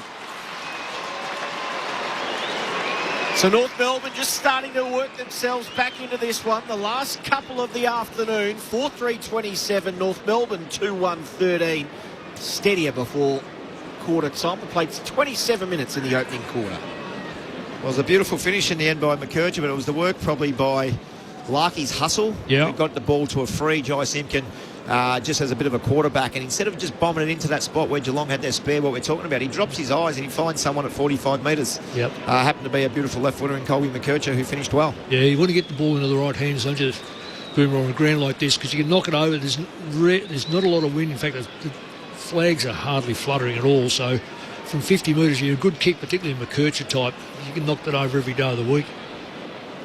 Warm conditions as well. Geelong about 23, 24 degrees this afternoon as Smith just soccers the kick out of the middle, puts it out wide. It'll bobble its way towards the boundary, close, trying to keep it in, fumbles it towards the line. He's in a paddle now to try and get it. Stevens wins it out, keeps it in play. Picked up by Henry of the Cats, hand passes towards Holmes. He just slaps it in the direction of Smith. Can't pick up. In the end, it's picked up by O'Sullivan. Hand passes it away. Davies Uniacke. One bounce, puts it in the direction of Dersma, who's able to gather. Hand pass across to McKercher, who won't go for goal this time from 52 metres out. He'll spear the pass to Curtis. And Curtis marks directly in front of goals, 40 metres out. He probably had every right to have a shot then, Colby McKercher. Running to his left side, 45 out, similar position to where he did his last one. On the run, he's a beautiful finisher as well, but fantastic. Just dropping the eyes, making the Geelong defenders defend. This bloke can play footy, can't he, Curtis? Yeah, he's all right. He's an absolute cracker. And a tough bugger. I was going to say, he's a backline's nightmare because you can fight against him and he'll keep fighting back against you. Had an excellent couple of seasons. Paul Curtis from right in front of goal for North Melbourne. Oh, he's missed. He's missed just to the right-hand side. Pump him up, Mick, and that's what happens, isn't it? Yeah, that's a shame, mate, because that was a great passage of play. 13 points the margin in favour of the Cats. They work it around the outer side. At right half back, Martin has the footy. He goes centrally. Attacking kick here. Mullen had to stand and wait for it. What a copter. One in the guts there from Curtis on the way through as well. He goes out wide to the wing. Bounced in front of Close, who shepherded for O'Sullivan. Almost got out of bounds. Simpkin there for the Roos. Dribbles it forward. Saw Lucky, who was out free on his own. Hand pass inboard to McKercher. McKercher kicks into the man on the mark. That was Holmes, just running a little bit of interference. And the ball locked up at centre-half back here for the Cats. It was a poor decision by McKercher there. He had Trembath one-on-one long. Probably should have went there. Toss up at half forward for North. Neil taps it behind him. Daniel will collect. He'll hand pass it away. It'll be put inside forward 50 by O'Sullivan. And it has hit Curtis as well. Right at the top of the 50. It was flat. It was direct. Yeah, it was a missed kick, actually. Fell over when he kicked. Well, when he kicked it, he probably lacked 5 metres on it. But Curtis playing in front. And he does that so well. He plays high in front. The backline player feels comfortable because you've got him behind. Well, you're only comfortable if a mongrel comes in and you mark it. So Sullivan to Curtis. Now kick after the quarter-time siren. He missed one just a minute or so earlier. This one he lets loose from 52 metres out. And he's got it all the way. A bright note for North Melbourne to finish the first term on. It means they kick the last 3 goals of this first term after Geelong quickly put on the first 4 goals of the match. They led by as much as 23 points early in the term, about the 13-minute mark. And then those last 3 goals to North Melbourne mean Geelong's lead has been cut back to just 7 points at the quarter-time break. The Cats, 4-3-27. The Kangaroos, 3-2-20. The goal kickers so far in this opening term for Geelong, all singles: Sean Manor, Jack Bowes, Jack Martin and Shannon Neal. And then for North Melbourne, Colby McKercher, Jack Darling, and then Paul Curtis right there on the quarter-time siren. It is Geelong ahead by 7 points at quarter-time. This is Saturday afternoon footy on ABC Sport. Why do we collect things? And how much is too much? Join me, Annabelle Crabb, as I venture into the secret stacks of the State Library of New South Wales and discover that most of the collection isn't books at all. Search for the History or Hoarding podcast on ABC Listen. This is the 2026 AFL Premiership season with ABC Sport. To Neil, who marks 52 from goal, thought about going. He's definitely got the shoe if he wants. He's called to play on. He faked the hand pass. It's a lovely pass. Beautiful. And it's Martin Lace out who line up from 40 out, 45-degree angle. Jack Martin crosses the paint of 50 for the opening goal this afternoon. Comes in, strikes it well. And it's only taken 90 seconds, but the Cats are on the board. 1 straight 6, leading North Melbourne, who are yet to score. Set shot from directly in front, 35 metres out for Geelong. They've already got 1 in the opening minute. Bowes a late inclusion today. Eases this one towards goal. Slots it through. The opening 2 goals go the way of the home side. Here's a chance for North Melbourne. Davies Uniacke out of the middle, off to O'Sullivan, who kicks to the top of the square. Darling's out the back. Was he interfered with? Yes. He'll get the free kick at the top of the square, and this is North's best chance for their opening goal of the afternoon. In he comes, Darling. Top of the square, chips over the goal umpire's hat. North Melbourne have their first. A much-needed steadier. So McKercher is a lovely left foot kick. This will be from about 52-53. Right on his limit. And he's nailed it. It's a lovely kick. What a shoot! So North Melbourne just starting to work themselves back into this one. The last couple of the afternoon. Curtis now kick after the quarter-time siren. He missed one just a minute or so earlier. This one he lets loose from 52 metres out. And he's got it all the way.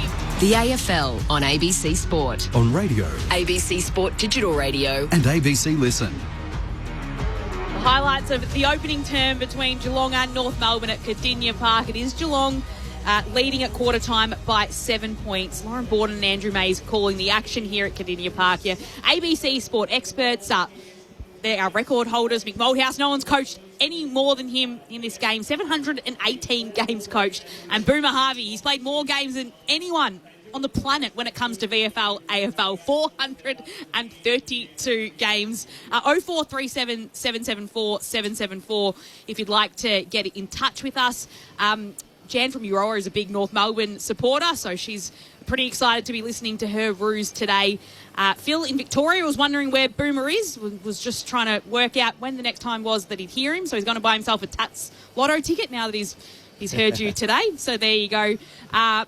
And there's a few other messages coming through. One that's quite popular that's been coming in, I'll say, Boomer. A few texters asking about whether you're going to the Collingwood game next week to see Scott Pendlebury equal your record. We did get contacted. All the guys that have played 400 games got contacted by Collingwood to keep a couple of dates available. Yep.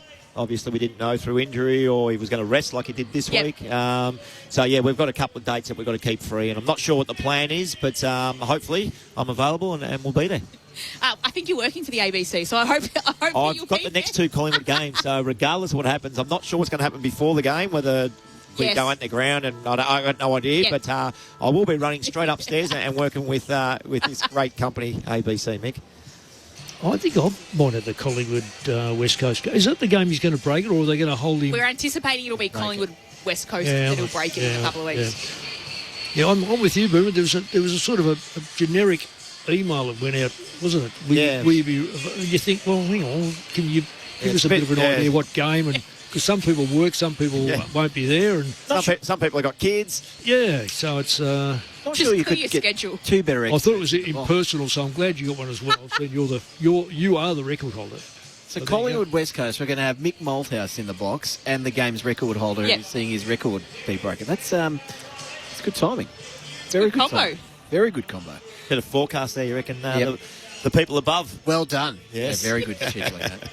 Better than the AFL scheduling, like last night. Yes, double header. So who did you break? Whose record did you break? Michael Tuck. Right. Oh, so he held it in front of KB and all these sort of places. So he actually, so they all got the 400, but he still held that record. Right. Correct. Okay. Yeah. Okay. I didn't realise that. 426 Tucky played. Right. Okay. Broke it when I played 427. Against 432 St Kilda. Right. Yep. Good result. Mick, believe it or not, every single one of my milestones was a win. First game, first, 50th, 100th. Fabulous. So on, all the way through. So, That's another good record. We can run with that. Has Pendle's got that one, has he? Yeah, let's see. He teched a little bit of... But before we go out, actually, well done to North Melbourne just getting themselves in that game. Kicked the last 3 goals, and before he could blink an eye, it was at the 11-minute mark when Neil kicked his 4th goal, and it was 4 goals to zip. So North Melbourne's credit, got themselves back in the game. It wasn't pretty. There was nothing super pretty about it. A couple of missed kicks that landed in laps mix, and North Melbourne got a couple of goals. But credit where credit's due. Well done to North Melbourne, and hopefully the second quarter is as good as the first. Isn't it incredible that the ruckman, Jerry's got the most possessions for North Melbourne? I mean, that tells you hit-outs 8, clearances are just smacking Geelong. And that's where the Cats will be looking at quarter time going, well, hang on, we're getting smashed. And also the contested footy. 7-16 in clearances, Mick. Yes, it is, to the Roos. Over in Perth, it's Richmond leading West Coast by 1 point. A full call of that available on ABC Listen. Just look for the AFL extra button as play has just got underway in the second quarter here at Cardinia Park. It is Geelong leading by 7 points, and there'll be a free kick from the middle and to North Melbourne as Sheasel hand passes it across to Parker. A long kick almost inside 50 for North Melbourne. Stewart just outmuscles Dersma and intercepts the footy for Geelong. Puts the kick towards Cameron. He had North players closing in on him. One was Luke McDonald, who went to turf and then ducked his head a little bit. Had to be. They're going to call that holding the ball, but he just got necked. Oh, it was the other umpire that actually seen it. The one that should have seen it, who had a clear view, just didn't even worry about it. Well, he was almost going to say holding the ball without a doubt. Without a doubt, he's in the court. Absolutely. So McDonald has it on the wing, drives North Melbourne inside, attacking 50. Guthrie from the side left, Dersma at ground level, paddled it through his legs, off to Larky, who got through a tackle. His hand pass was just knocked down. Crucial interception, that. North Melbourne back onto it, though, through Davies Uniacke, and his kick is inside 50, an awkward bouncing ball. Oh, holding the ball, it has to be. Mullen faked. Yeah. And then Sheasel got him from behind. Yeah. The game has shifted marginally It's giving you no room whatsoever. You must... Oh, no. So Tristan Sherry there has rubbed the head of That's the new Mullen, rule, isn't it? And they've turned it over. So the free kick reverse. It was a shot on goal. North Melbourne have done well to recover here. Stevens gets it out wide and Larkey takes the mark. 45 out, 15 metres in from the boundary. Well, that's a ruckman. So, mate, you want to say that again just so the listeners can understand? The new rule is if you... what do they call it? Touch the head. Yeah, what is it? Taunting. Taunting. It's a taunting rule. Rubbed him on the head and said, well done. To the opposition, that is. Better than rubbing blood on someone, you'd think, Tristan Sherry. So he's gradually getting there. Ruckman. Larkey to make amends. In he comes. A little more of a difficult shot, but he struck it pretty well as it got the distance. Not quite. Touched on the line. And he looks to the gods in frustration, Nick Larkey, because that was a beautiful hit.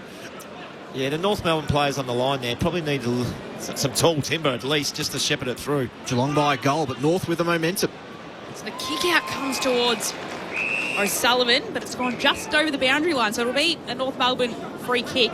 Dylan Stevens to take it. He chips it across to Parker. It's probably just 15, but he marks ahead of Dangerfield. And then puts this kick inside forward 50, looking for the man of the first quarter, Curtis. Can't get in between two Geelong players. The ball spills out. Davies Uniacke takes it. He's tackled. And we'll have a ball up just outside forward 50 for North.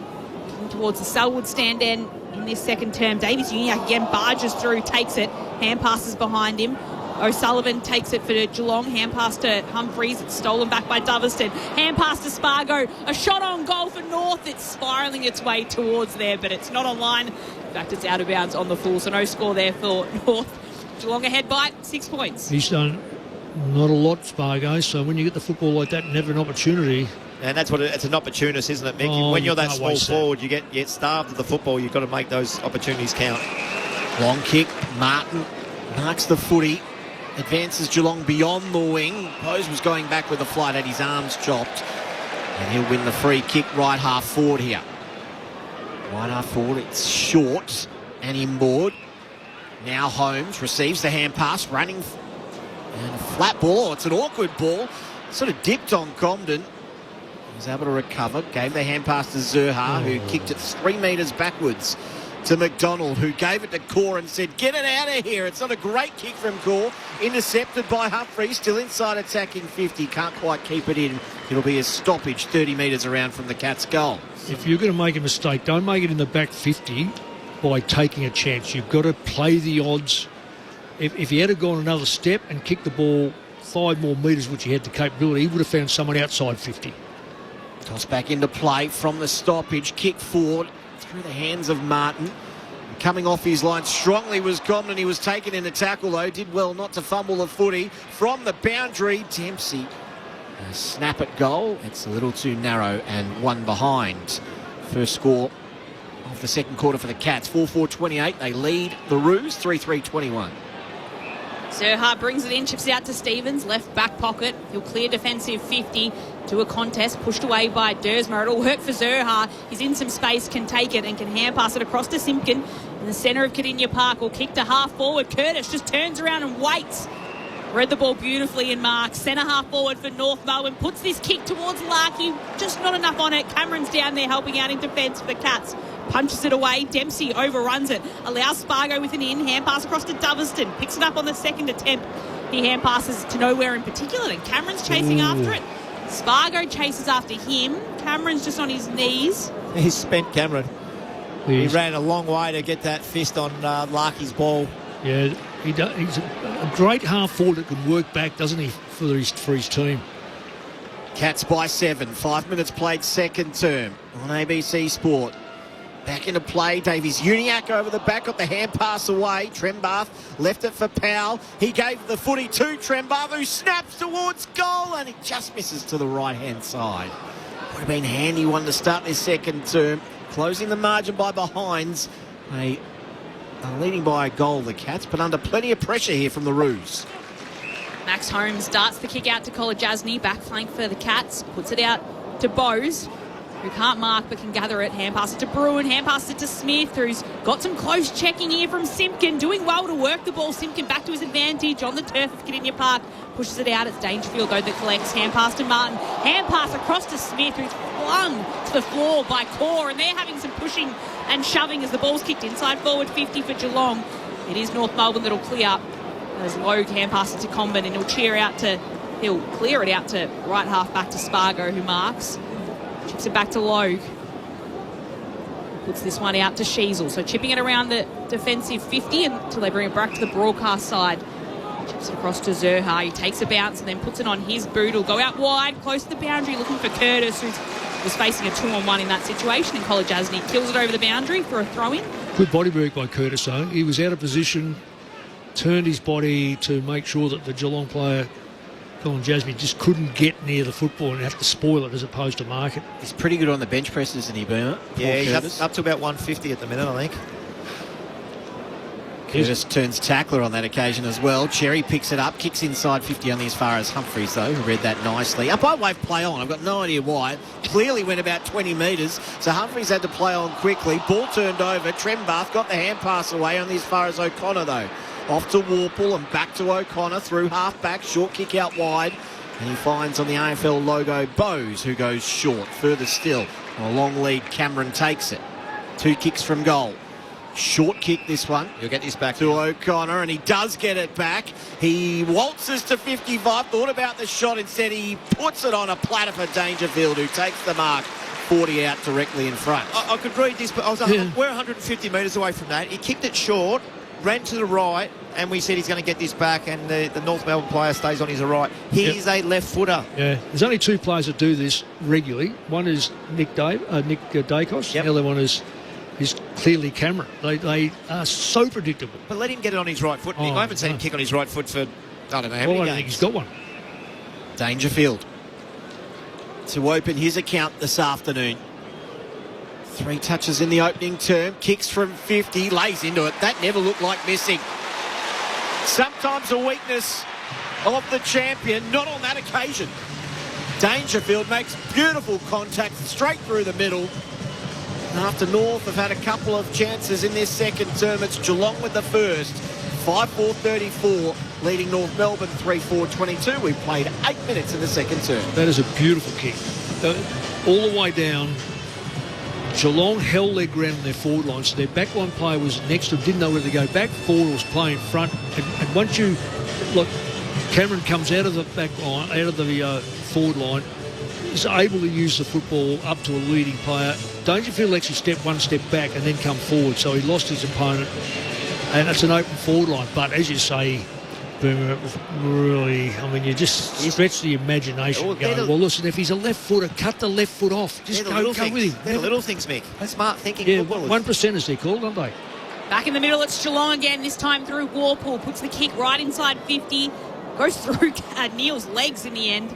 And bobbles its way out of bounds for a boundary throw-in. I don't think there's any dominant player on the ground at the moment either. It's a messy game, but there's moments. Players are taking their moments without any real domination. We haven't seen Smith or Holmes or Sheasel or anyone like that.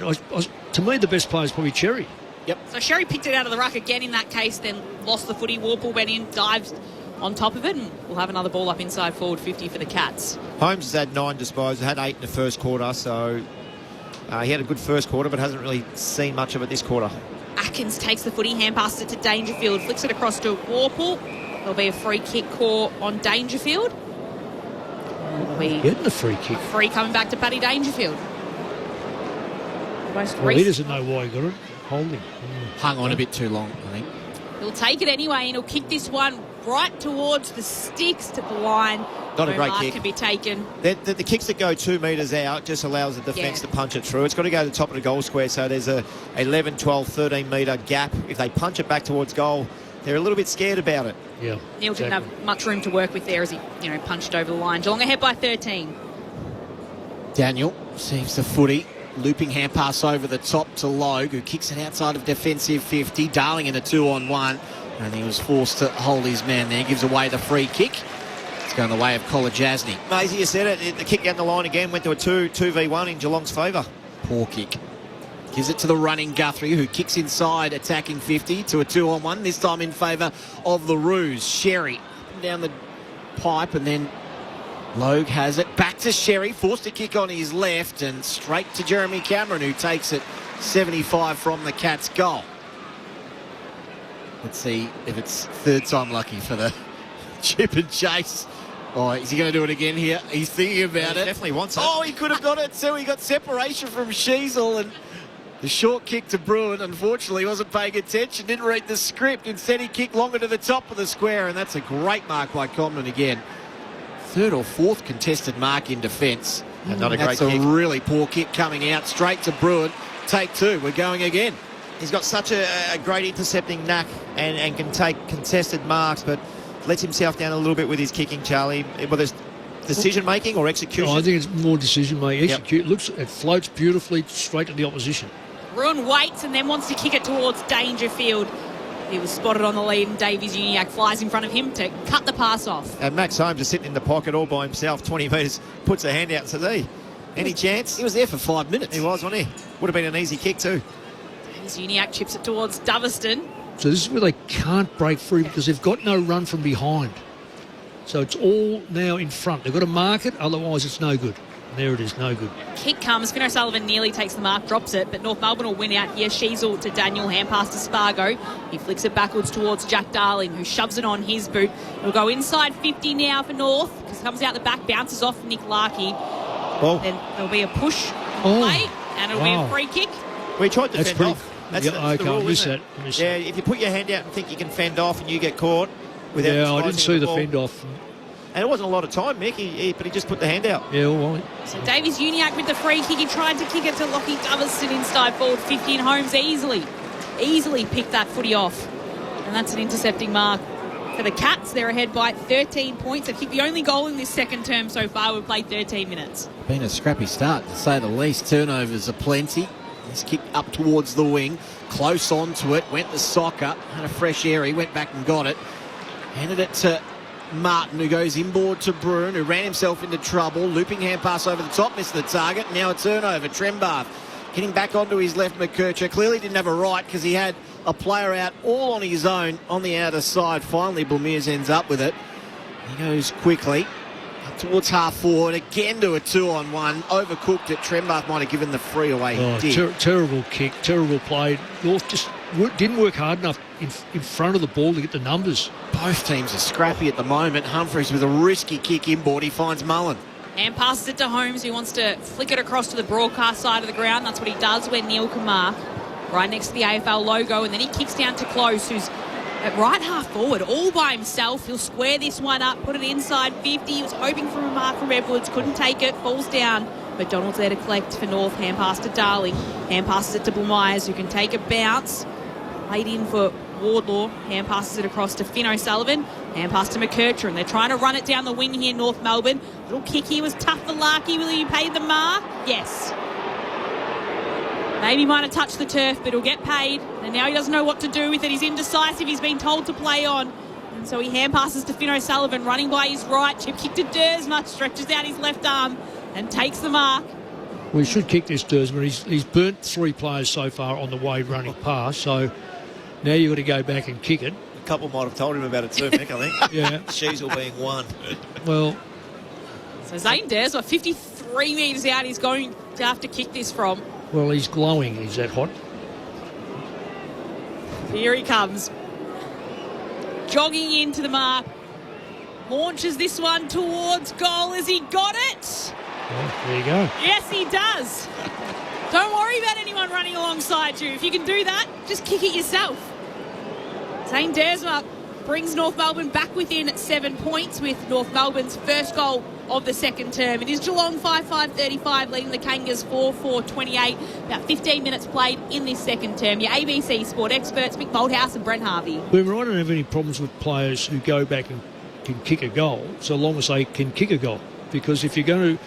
He had targets on left and right running past, and he had a 20-metre kicking target. So that's fine. And he hasn't done a lot today. But if you can kick a goal like that, It's live and die by the sword, isn't it? Oh, well, you it missed is. that. It probably pops up on the review on Monday morning and say, what about option A, B and C? Yeah, you kick it, the coach might just push that one aside.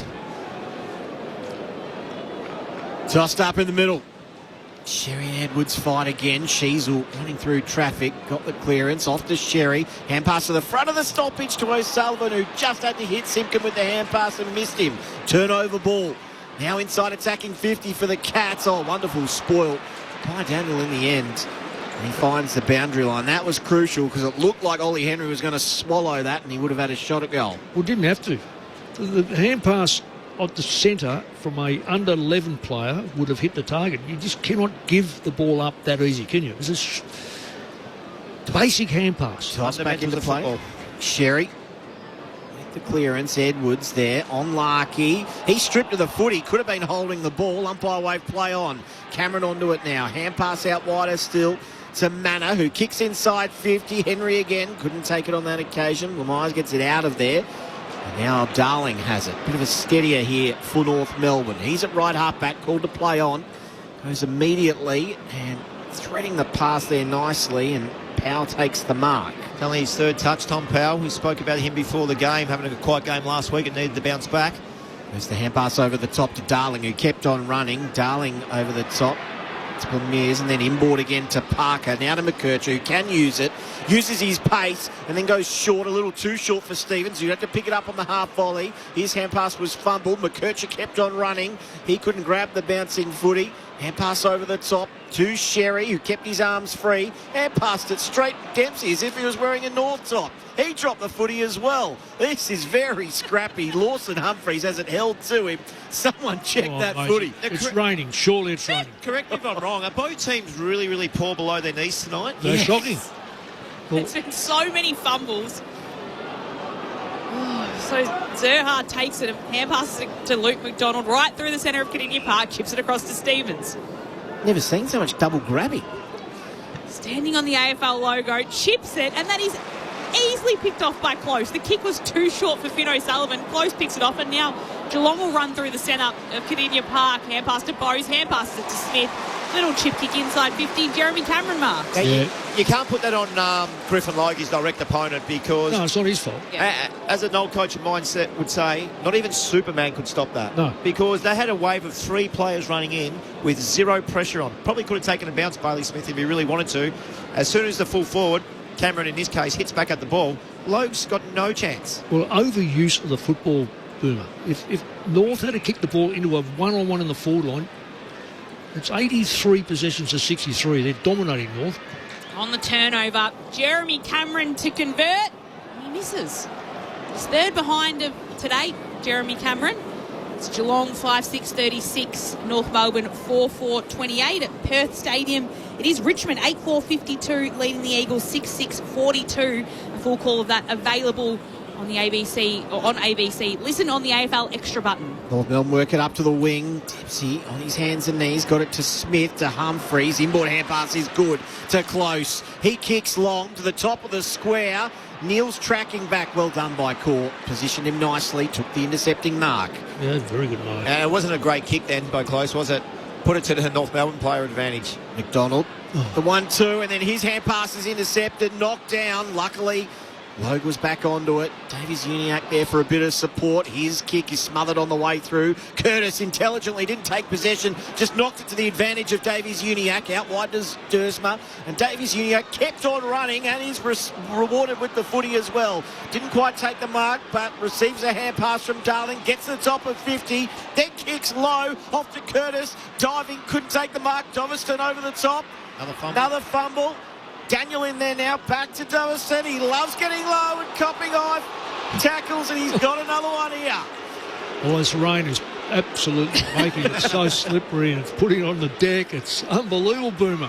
Oh, I can't see the rain just yet. No, well, maybe it's just all that wind has picked up. No, that has picked up. It's a very fumbly second quarter, isn't it? Oh, it's a shocker. Even the fundamentals, Mick, the handballs are not going in advantage. No. They're going a metre behind. A metre ground, a metre high. And they get intercepted. I'd love to see how many intercepts there have been today. 1 goal apiece in this second term. It has been scrappy, and that's been kind. Doverston in. Can he straighten things up? Not quite. It's away to the left-hand side. So 1-3 this term for North Melbourne. 1-3 as well. Tom Stewart kicked it directly to Dersma. It was unbelievable. So from the kick-in, spot on, Boomer, Tom Stewart's just kicked it to Dersma like he was the player he intended to pass it to. I was watching Humphreys where the ball was going, and he actually didn't even know the ball was coming to him. Neither did I. Was right on the score. Dersma hasn't done much, so if he ends up with 2 goals for the quarter, that's pretty significant given the way the game is. A gift for Zane Dersma landed in his lap, and he's made the most of it. Zane Dersma's got 2 goals, and that is the easiest gift you will ever get, with Tom Stewart turning the ball over straight into the hands of Zane Dersma. And with all that, that means the margin is back to 1 point. Geelong's advantage. So just 1 point in this match. It got to 23 points in that first term. But North Melbourne now 5-5-35. Geelong 5-6-36. 22 minutes played in this second term. Oh. It's hard to watch on replay. Is it the lights on? Because he must have... there's 2 Geelong players. He's kicked it between them to a player in dark. Right between them. This is a bizarre quarter. I'm talking about everything. Missed shots by some of the stars of the game. Easy drop marks. Handballs not hitting him. Fundamentals not being great. Fumbles between below your knees. Wow. In the middle now, De Koning off to the run of Holmes. Was forced to kick on his left quickly. Stevens tracking back, couldn't take the mark. Simpkin fell over the footy. Off to Smith. Great tackle by Davies Uniacke. Advantage paid. Simpkin onto it now. Out wider still. Spargo running the boundary line. Back in board to Simpkin. He thought about going back to Spargo. Instead with a kick inside 50. Big pack crashes. The only man down there who didn't jump was Guthrie. He flares it out wide. Right back pocket. Bruin has it. Looking centrally. He's turned it over as well. McKercher has it. A hint of playing on there, but he'll go back and try and nail his second of the evening. Oh, what is going on here? Check these balls, Mick. I think you might have said that earlier. We need to check something. I'll be checking the uniform. I don't think they can see it. North Melbourne is supposed to wear the blue and white stripes, or what do you call them? Yeah, stripes. Yep. Oh, they're dark side. I just don't think they can see them. Mind you, let's get fair dinkum. It's been horrible. And that's been very kind. Well, McKercher's goal was a bit of class in the opening term. Can he do the same in the second? This isn't going to quite have the journey. Curtis, massive leap over the back. Didn't impact it at all. It went out of bounds, spoiled for a boundary throw-in. Next to the right behind post. It is a 1 point lead for the Cats. They got out to a margin of 23 points in the opening term. It's been scrappy since, but North are right back in it. And North have got a really good setup outside the back 50, outside of the front 52. So if it comes out quick, they've got the numbers. De Koning taps it out towards Smith. Hand pass a little one to Guthrie. He's wrapped up by 2. And we'll have another ball up. So attacking 50 for North. Can't even blame it on a full moon. I think we've already had that. So there's some strange things happening in the second quarter as it's tapped away to Humphreys. A free kick found. Oh, that's at the source. I was going to say that's well done by Cherry. So it's Warple who received the free kick. Chipped it out to Stewart, who just chips this one back to Warple in that left back pocket where he turned it over a little earlier on and it resulted in a goal. Chipped to Guthrie. And he's chipped it out to Cameron, who's marking left half back. Hand pass back to Guthrie. Hand pass to Holmes, who might go on a run here. Across the logo on the outer side of their ground. He'll go directly inside forward 50 here. Spills out the back of a pack where Henry was. Luke McDonald can sit back and collect for North and just clear it away outside defensive 51 bounce. Lasso. Yeah, not a good pick up, good retreat, but poor kick. First one. At the first lasso today. I thought we would have seen so many more. It's been too scrappy to have anything out on the full lassos. Big kick inside 50, no mark taken. Daniel off to the running Zerha. He's playing in defence this afternoon. Works the 1-2 with Curtis, who put it in front of him. He gets onto the footy, breaks the tackle. Nowhere to go, so he has to go backwards by hand to Daniel, who runs a semicircle, and then off to Stevens, who'd wandered in for support. Did he take it out? Yes.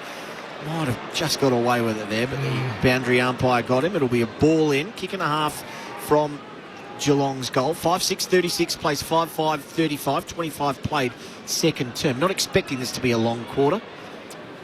We've got a weather report coming in as well from Jack. We'll get to in a moment. Rain could be on its way as it's tossed back in. Stevens takes it, is tackled, can get a hand pass away to McKercher, hand pass to Logue, half back for the Roos, just kicks into the centre of the ground. O'Connor's there to pick up for Geelong. And I think we're all happy to see the back of that turn. It is Geelong ahead by just 1 point, though. So they were up by 7 points at quarter time. Now they're up by 1 point at the major break. It was 2-1 in that second term to the good of North Melbourne. So the goal kickers so far across the afternoon for Geelong, it's singles to Sean Manor, Jack Bowes, Jack Martin, Shannon Neal and Paddy Dangerfield. And then for North Melbourne, our multiple goal kicker for today is Zane Dersma, who maybe isn't who you were expecting coming into this match, but was gifted a ball in the end from Tom Stewart and a kick in. So he's got 2. Colby McKercher, Paul Curtis and Jack Darling all with singles now for North Melbourne. But it is Geelong ahead by 1 point. I mentioned a weather report. We've got it coming in from Jack. He's in Burrumbee. Burrumbee up near my down place. your way. Yeah. Down your way, down Ballarat way. Weather report, Grandpa's undies have just blown off the hills hoist. It's that windy here and it's just started raining as well. So potentially maybe rain on its way in about half an hour, Mick? Oh, well, if it's going Burrumbee, it's going to hit Ballarat, then it'll go towards Melbourne. No, you've got to start to look at Colac, I reckon, before we start looking at Burrumbee. It's going to get rain here. All right, 0437 774 774 if you would like to get in touch with us across the afternoon. It's Geelong ahead by 1 point at half time. That second quarter was something else for Harvey Mick Moldhouse. Well, I've got no notes. I did not write a thing that quarter because I was just bemused about everything that I seen. The fundamentals of football just wasn't there. Went out the window, didn't they? There were 12 inside 50s each, missed goals, just everything I'm seeing. And the fundamentals, we spoke about the handballs, a basic handball, 1-2 metres, were going at toes. Yeah. And then that player wasn't good enough to be clean below his knees. I'm going to use Scott Pendlebury as an example here. Who is unique? But I watch people hasten their hand pass because they feel they're under pressure or feel they have to give it. And quite often in their mind, I've got a hand pass instead of I've got to wait up. But that's a split second between a good player and a player who's vastly experienced. The number of hand passes that are given too quick to a player who then gets wrapped up is happening here, and it happens right across the board. A Pendlebury type player has it. No, I don't need to give it. I'm going to kick it in there, or I'm going to hold it and give it to the next player out. And when you see that player then get the ball wider, he's got more time. And we've seen it a couple of times. I'm not saying that Pendlebury's not here. I'm just saying there's other players in here who are not bad at it. I don't think, Smith's had 2 and 2. His hand passes aren't too bad. I think, who else would I say? I've just got to say, probably Guthrie. He's not bad with his hand passes that he'll hold and give it. But by and large, most of the hand passes are under pressure because they want to give them what's in front of them.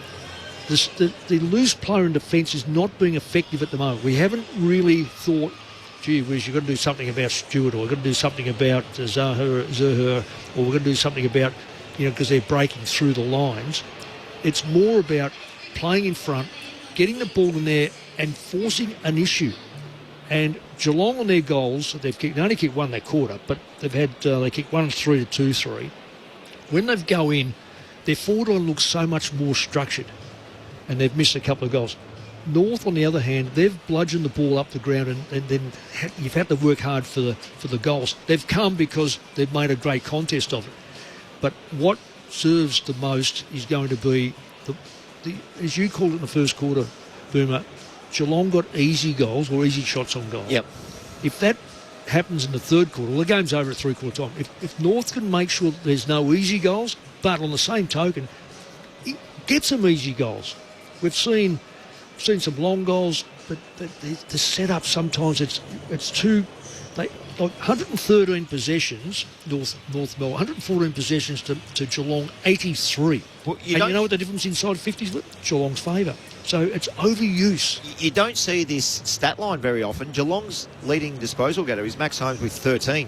Bailey Smith's got 9 touches. We spoke about Simpkins. Beautiful job. He's a really good job. Great job. But it's not even around the 9 touches, and this is what's got me stunned around why they don't tag Bontempelli and Nick Dacos. They're still going to have 25 touches. I know that. Yeah. but every time Nick Dacos gets the ball, tackle him and bring him to ground so he doesn't get a 1-2. The second one. So that 25 is not 35. Yep. And give him no space. He's still going to get a handball out under pressure. Grab his jumper, hold him up. And that's exactly what Simpkin's doing tonight with Bailey Smith. I've seen no run. No run and drive from Bailey Well, Smith. he can't, can he? Max Holmes is at 13. So the leading disposal getter on the ground, Mick, is you called it earlier in that second quarter, is Big X, the North Melbourne ruckman, with 16. And he's had 9 clearances out of 21. 9 clearances out of 21. Now, they're not great. But that's what I say. Not every great kick is a disaster. Not every great kick is a goal. Yeah. Some kicks, like Cherry's, just going forward, and you've got a Curtis up there who'll fight like tooth and nail to bring a score along with it, creates opportunity. Look, let's face it, it's 5-5 to 5-6 on a perfect night, perfect ground, no wind. We've kicked 10 goals, 11 from 52 shots in goal, 52 shots, 52 times inside the front 50 of both sides. That's not a good outcome. That is a horrid outcome. The stat that stands out to me before we break is 21 plus contested possessions to North Melbourne over Geelong. That's right. They're getting the real hard ball. You don't see that often. Yeah. Especially at half-time. Plus 21 at half-time is a big number, and you don't see that with the Geelong football. And the tackle's about the same. Clearance is about the same. No. Plus 6 North Melbourne. And basically that was in the first quarter, because the second quarter, I reckon Geelong may have just pipped them in the second quarter. So Geelong have arrested the discrepancy in far as the clearances go. North Melbourne are far harder at it at the moment. Geelong rely on the out ball, run ball, get the ball to Cameron, get the ball to Neil, and kick goals. It's happened a few times, but by and large, as you said, Smith not being able to run the football, it's up to Holmes and these blokes. Well, again, I think this game is as open as you'll get. And the 2 stars from each team, Holmes is going okay, but Smith and Sheasel only had the 10 disposals as well, hasn't had any clear ball as well. So Mullen's doing a fantastic job right there as well. So the tag is back tonight. Each team are doing a tag, and they're both working for their opposition stars. So only 1 point in this match at half-time. Of course, Geelong have won the last 14 consecutive games against North Melbourne coming into today. They only lead by 1 point at the main break. 5-6-36 Geelong, North Melbourne 5-5-35. Across at Perth Stadium, that one's a close one as well. They've just ticked into the third quarter there. 8-4-52, the Tigers are leading the Eagles 6-7-43. And something to unpack after the news with our experts, Mick Moldhouse and Brent Harvey. There was an image of Chris Fagan's whiteboard where some of the notes on it had Essendon's weaknesses. It was leaked out. Chris Fagan had some thoughts on it. So I'm looking forward to unpacking the thoughts of a bit of leaked footage and some leaked information coming out into the public, but we'll be able to do that with Mick Moldhouse and Boomer Harvey, our ABC sport experts, after a trip to the ABC newsroom.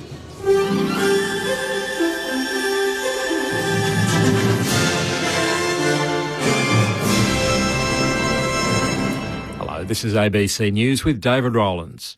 Democrats and legal opinion are questioning the basis of US President Donald Trump's administration avoiding a law that would require it to seek congressional approval to continue the war on Iran.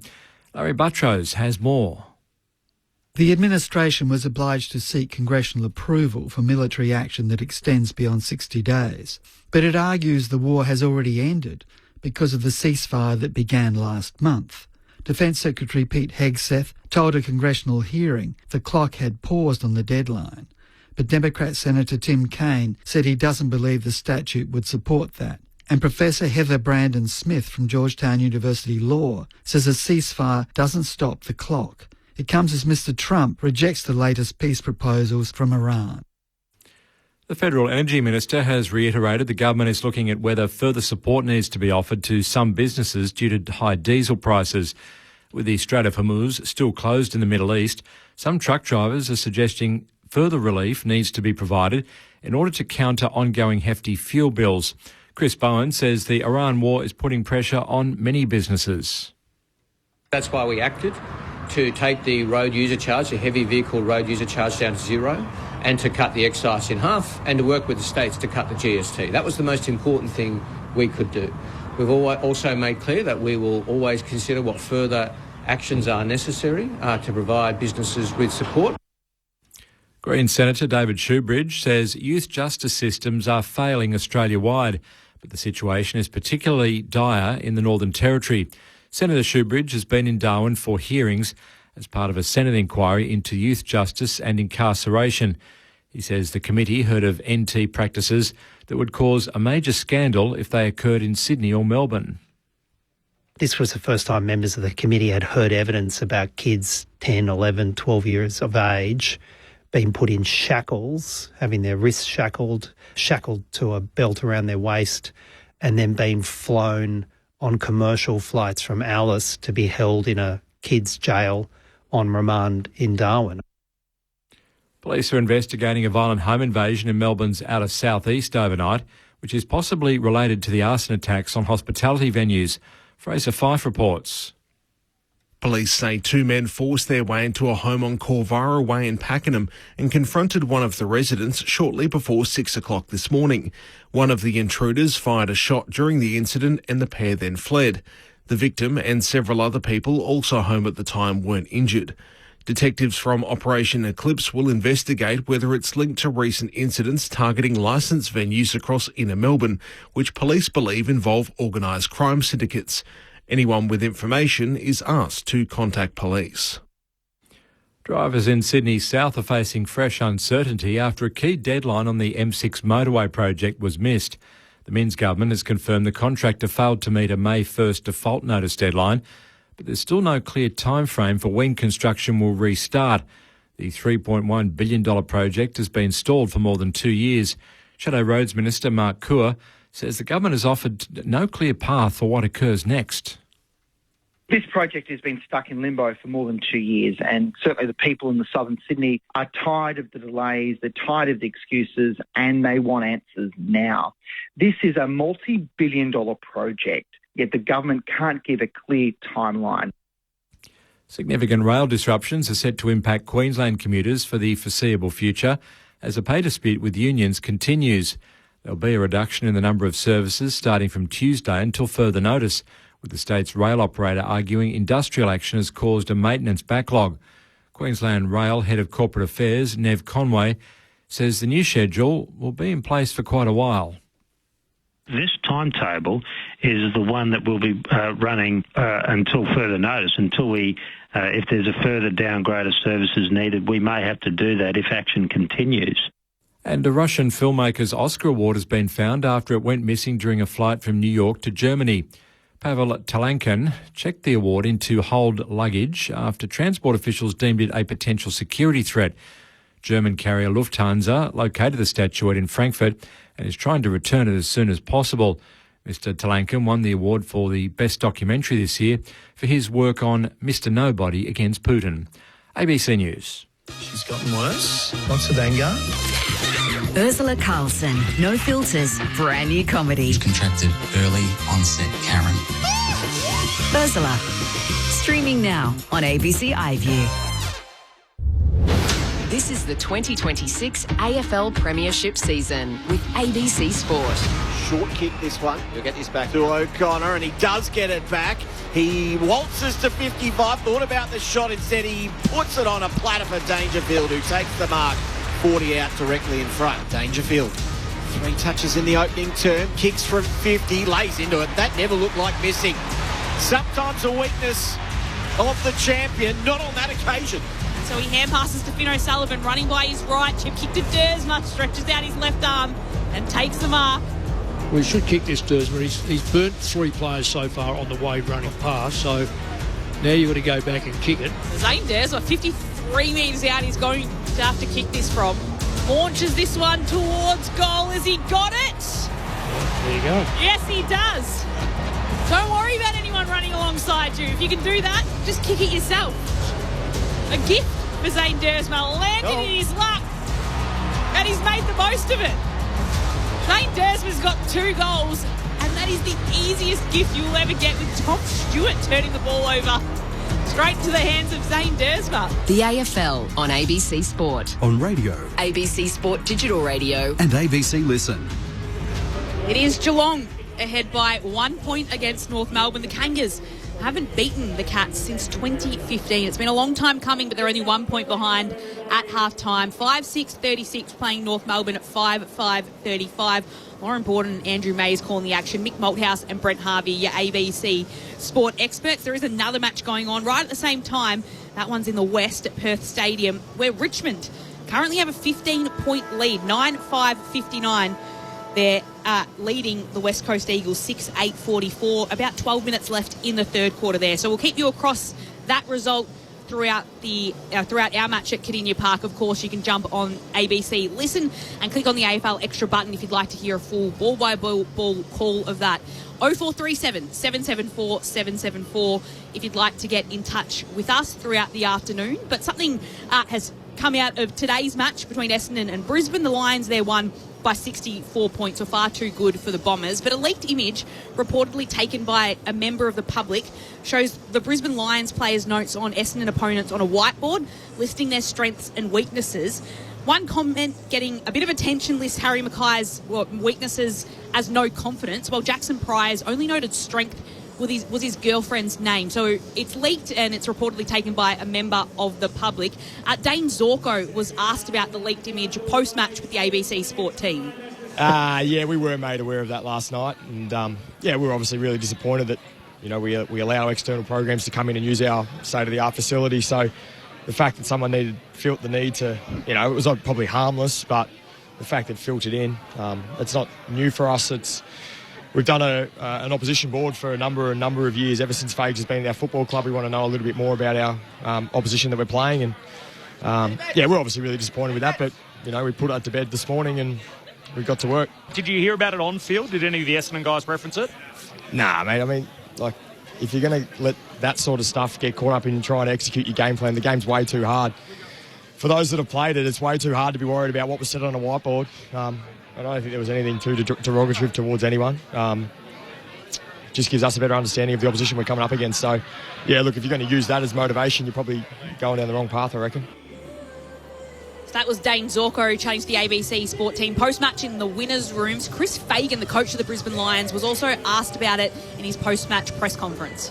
What I'll probably say is I'm not going to comment about what was written on that whiteboard, because from our perspective, it's private information. Somebody illegally took photos of information that was on a whiteboard and then decided to make a hero of themselves and put it out in the public domain. All right, I reckon it's a little unfair when it's your workplace and it's what you do every day, and it's information that we keep internal, and we've been doing it for 9 years.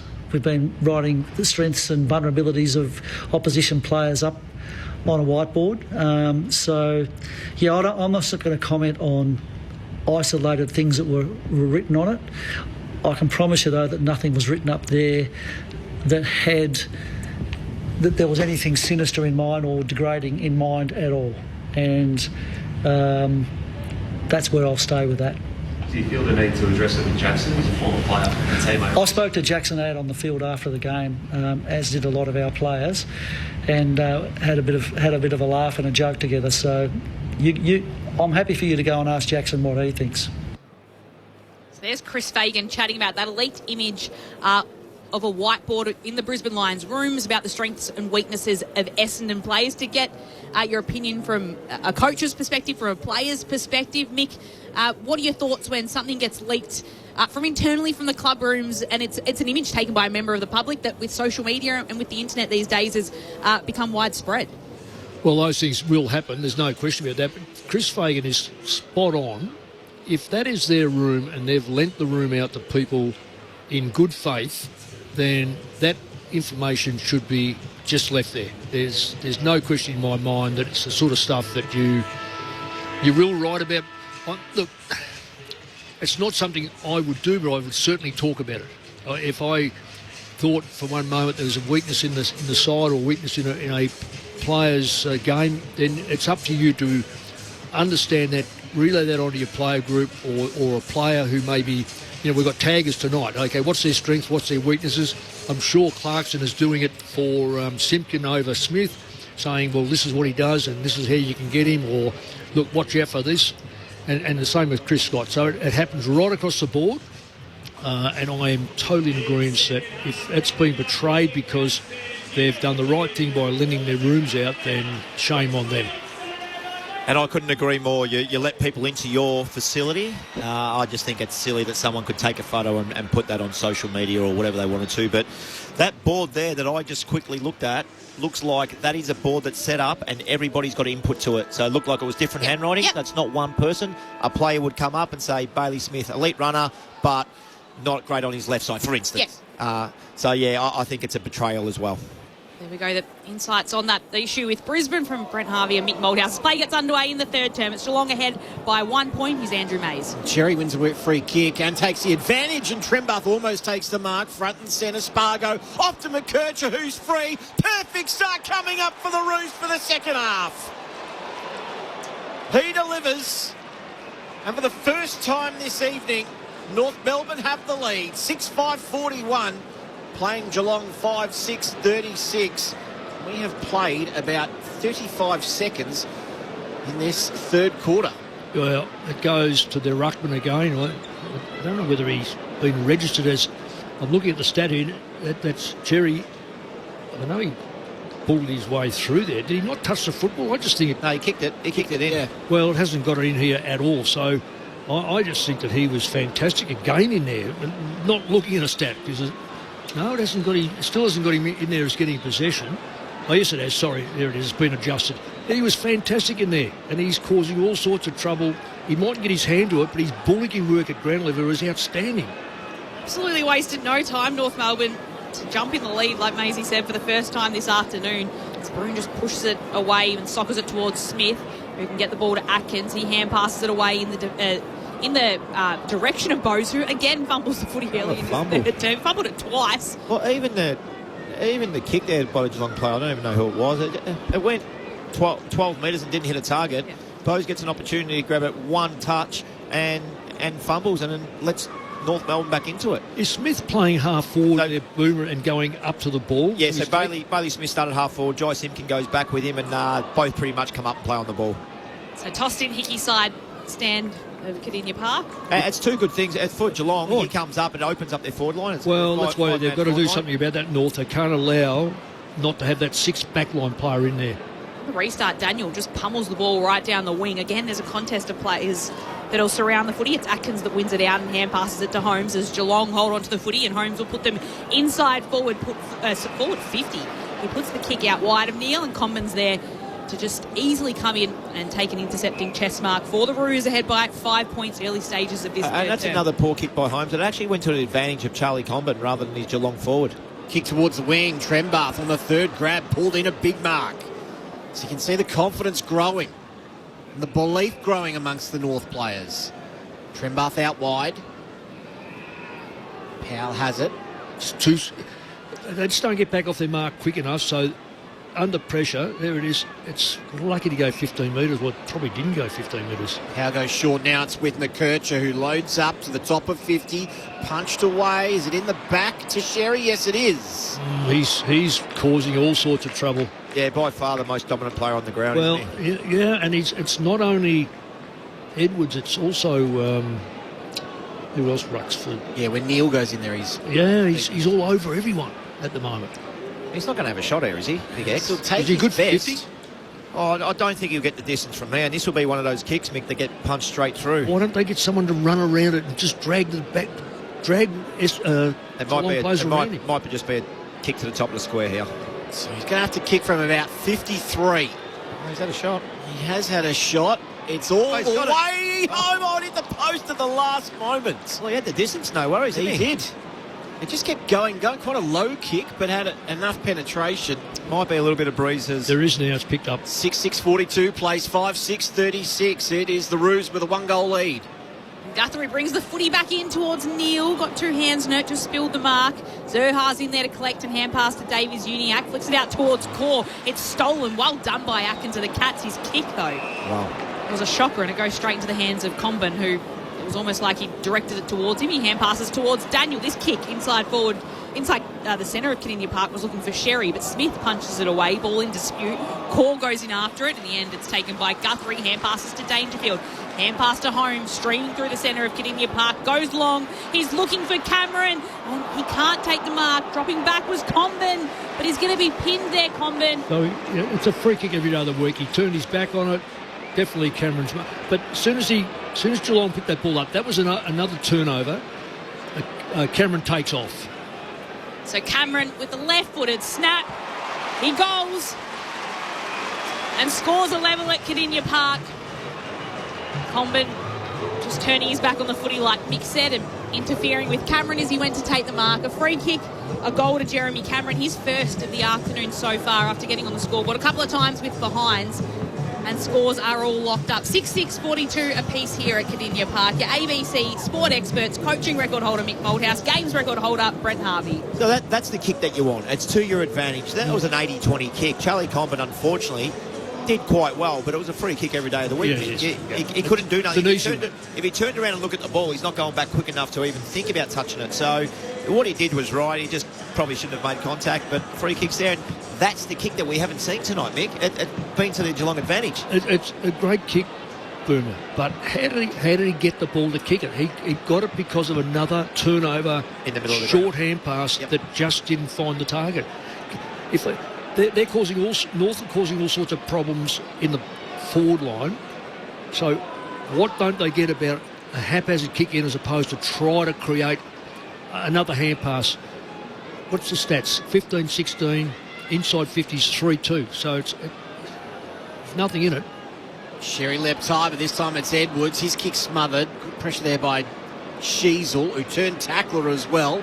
Holmes good enough to get free, though. Got it off to Atkins. Holmes, rather, who kicks inside 50. It was Atkins. And Cameron takes the mark. He's at the top of 50. This will take his best, but we know how good his best is. I don't know how many tags you can run with, and Simpkins doing a great job on Bailey Smith, but Holmes is the one that's going to get off the leash here, and I'd nearly be looking at doing something, or at least being accountable of some sort. Got to be, yeah. Bring it back to a square so it's a fight. They're winning all the contested football, North Melbourne. Cameron, 45-degree angle to the left, 52 out. This is going to have the journey. It'll land at the top of the square. Bailey Smith. Dempsey. Or Dempsey, rather. Both got blonde hair. Both got blonde hair with headbands.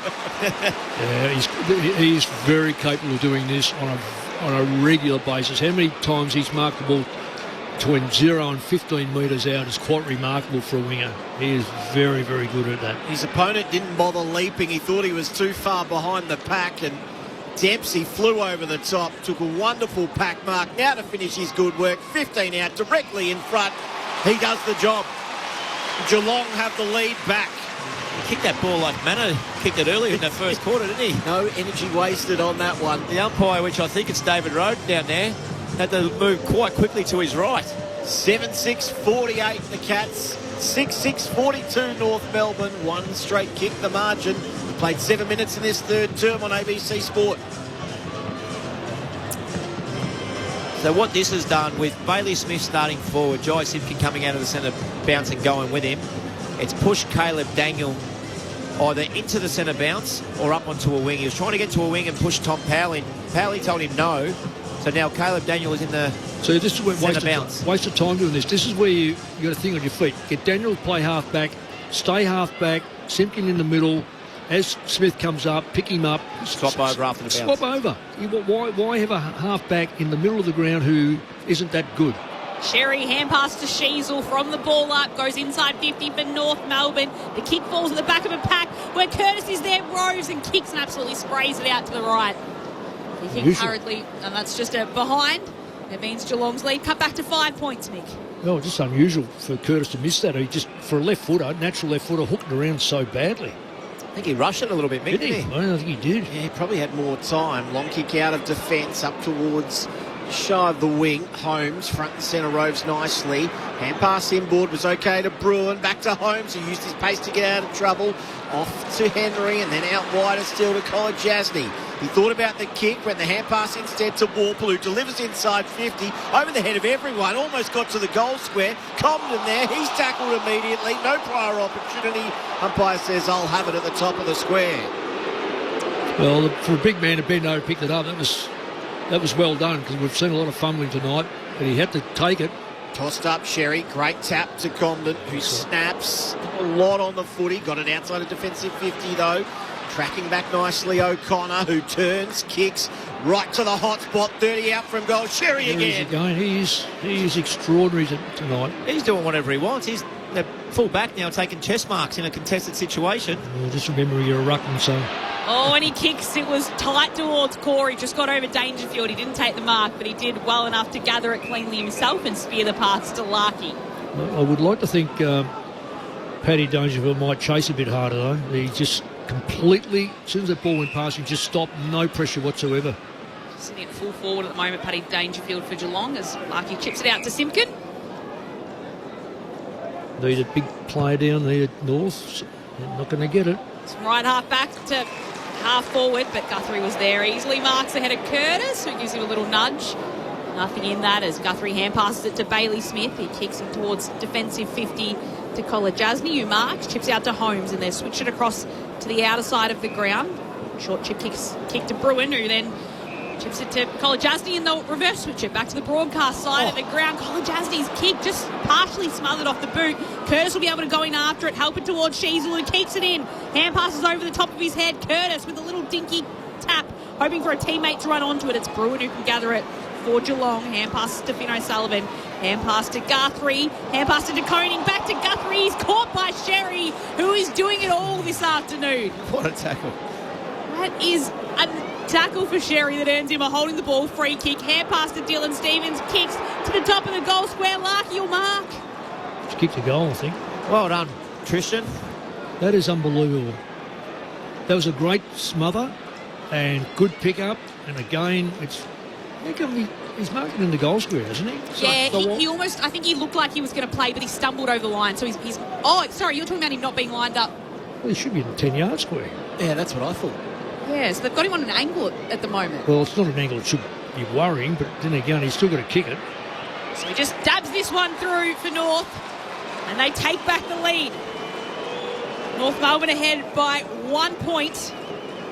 The lead changing for the third time this quarter. It's North Melbourne back ahead by 1.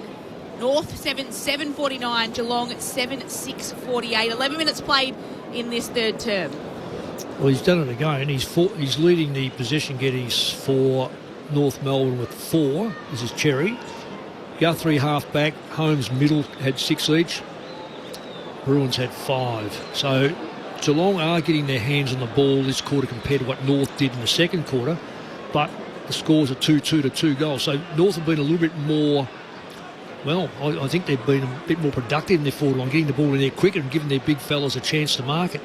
Trembath v. DeConing in the ruck this time. Trembath leapt beautifully. How good was the tap? Down to Davies-Uniacke. 2 bounces. Gets to half forward. Pulls the kick. Looking for Dersmer out wide. Muscled his opponent out of it. Just couldn't complete the mark. It's a ball inside. Attacking 50 here next to the left behind post for the Roos. Luke type of ruckman, isn't he now? No, that's a great leap by Trembath. I would have loved to see Luke Davies-Uniacke take one more bounce and finish that work. Yeah, he didn't need to put it there. Exactly. He just grabbed at his right hamstring after he kicked it to Mick, so we'll keep an eye on that. Toss back into play. DeConing reaches over the top. Darling tries to bust through. DeConing ripped it from him in the end. Thought it was going to be a stoppage. He kept going. Spinning out of that tackle is now a chance for Davies-Uniacke, who kicks inside 50 again, and no mark taken on the goal line there. So he looks all right with this, Emmy? No, he just kicked that ball about 55 metres around his body and didn't do nothing. It looks fine now, but he did grab. Might have been a tiny little cramp of some sort. Larky couldn't complete the mark. Ball in next to left behind post again. Tossed in, DeConing and Darley in the ruck, tapped down. Sullivan overruns it for the Roos.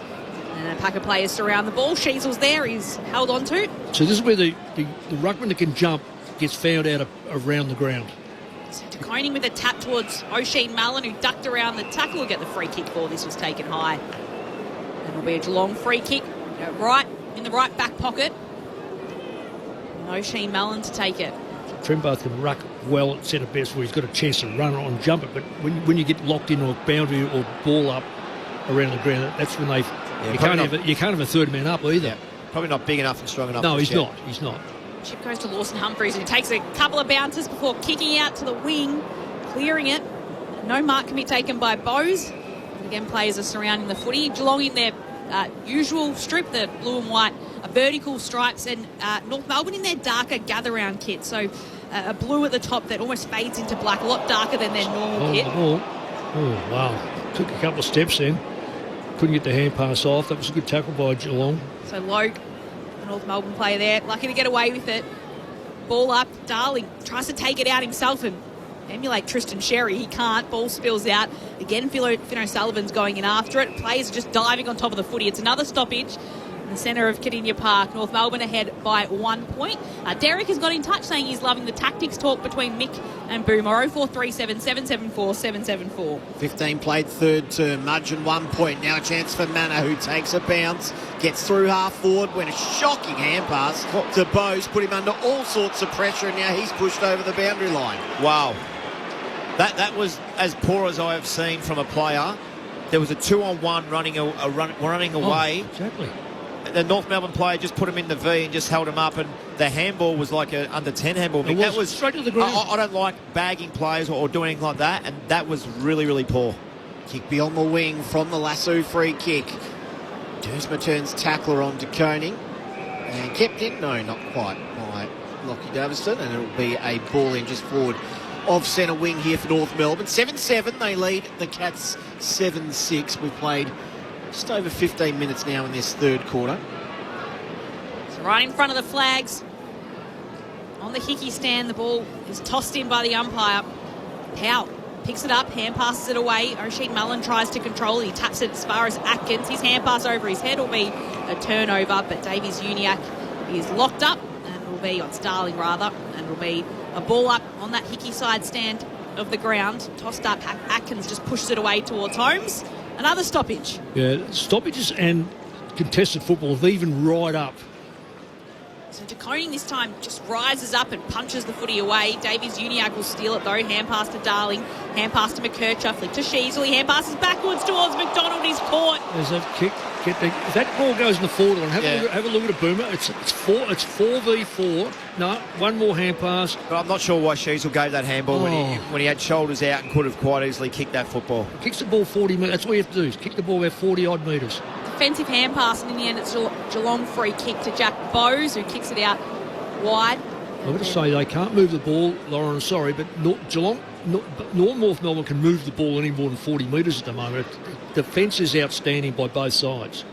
De Koning down over the back, allowed a path for Warple. Now Manor, what about this time? How's his disposal? Not great. Really favoured Core. He's able to muscle his opponent out of the way, but then tried to ride the tackle. Not sure about that. Luckily got the hand pass away. Terha there for a bit of assistance. Out to Stevens. Short pass finds Trembath. 55 from his defensive goal. He's going to go up the line and make let it be a contest, son. So Trembath. That's it. That's what he does towards the wing. And out the back, O'Sullivan just nudged everyone underneath it. Hand pass inboard to Atkins, who off a step, rather awkward kick. Trembath will swallow this, and it's coming back with interest. Yeah, another poor handball to his feet. Short kick to O'Sullivan. O'Sullivan at right half back, close standing the mark. Just waiting for this one to break open. Just hasn't quite done that yet.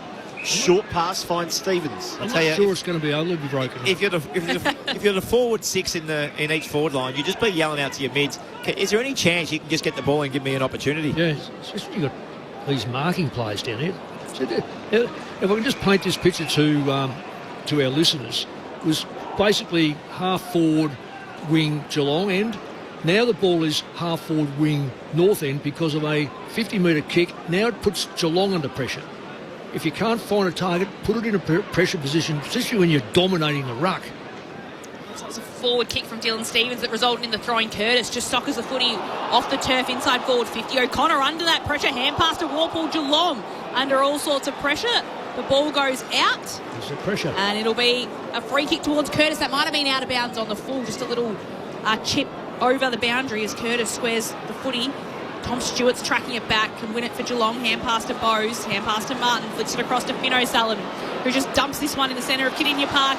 It'll work for Henry, but who's ahead of him? Jezza Cameron has worked so hard to get on that ball. He's got two North players running in after him. He loses it, he gets a push, and in the end, North Melbourne win it via low, hand pass to Comben, and he's able to hand pass it to McDonald, who clears the kick outside of the danger zone to Myers. Hand pass to McKercher. Geelong fans probably want something for that little push on Cameron in the goal square. A little short hand pass to Parker. He chips it into the centre. Across to Powell. We'll put this one inside forward 50 for North. What can Sherry do? He's at the back. Can't take the mark. Spills out. Can Dersma get a third this afternoon? He can. Zane Dersma with a snap and another goal for his afternoon. He's the top goal scorer on the ground today. And North Melbourne's lead extends to 7 points. 8-7-55, Geelong 7-6-48. We've just ticked into red time in this third term. North Melbourne ahead by 7 points. No matter what he does from here, he's kicked 3 goals, Dersma. He's only had 6 disposals, but you've hit the scoreboard and you've kicked 3 goals. You are now the leading goal kicker as a small, medium-type forward. You've played your role. You've played that came about because of absolute pressure. If we've got a third quarter, I'd love to see what the third quarter contested football is. 21-20. As I said before, it is an arm wrestle, but if you can win that hard ball here, and because it's big, because a lot of players are around it, if you can open the ball up, that got coming out again because of Cherry's ability to contest the football in the 10-yard square.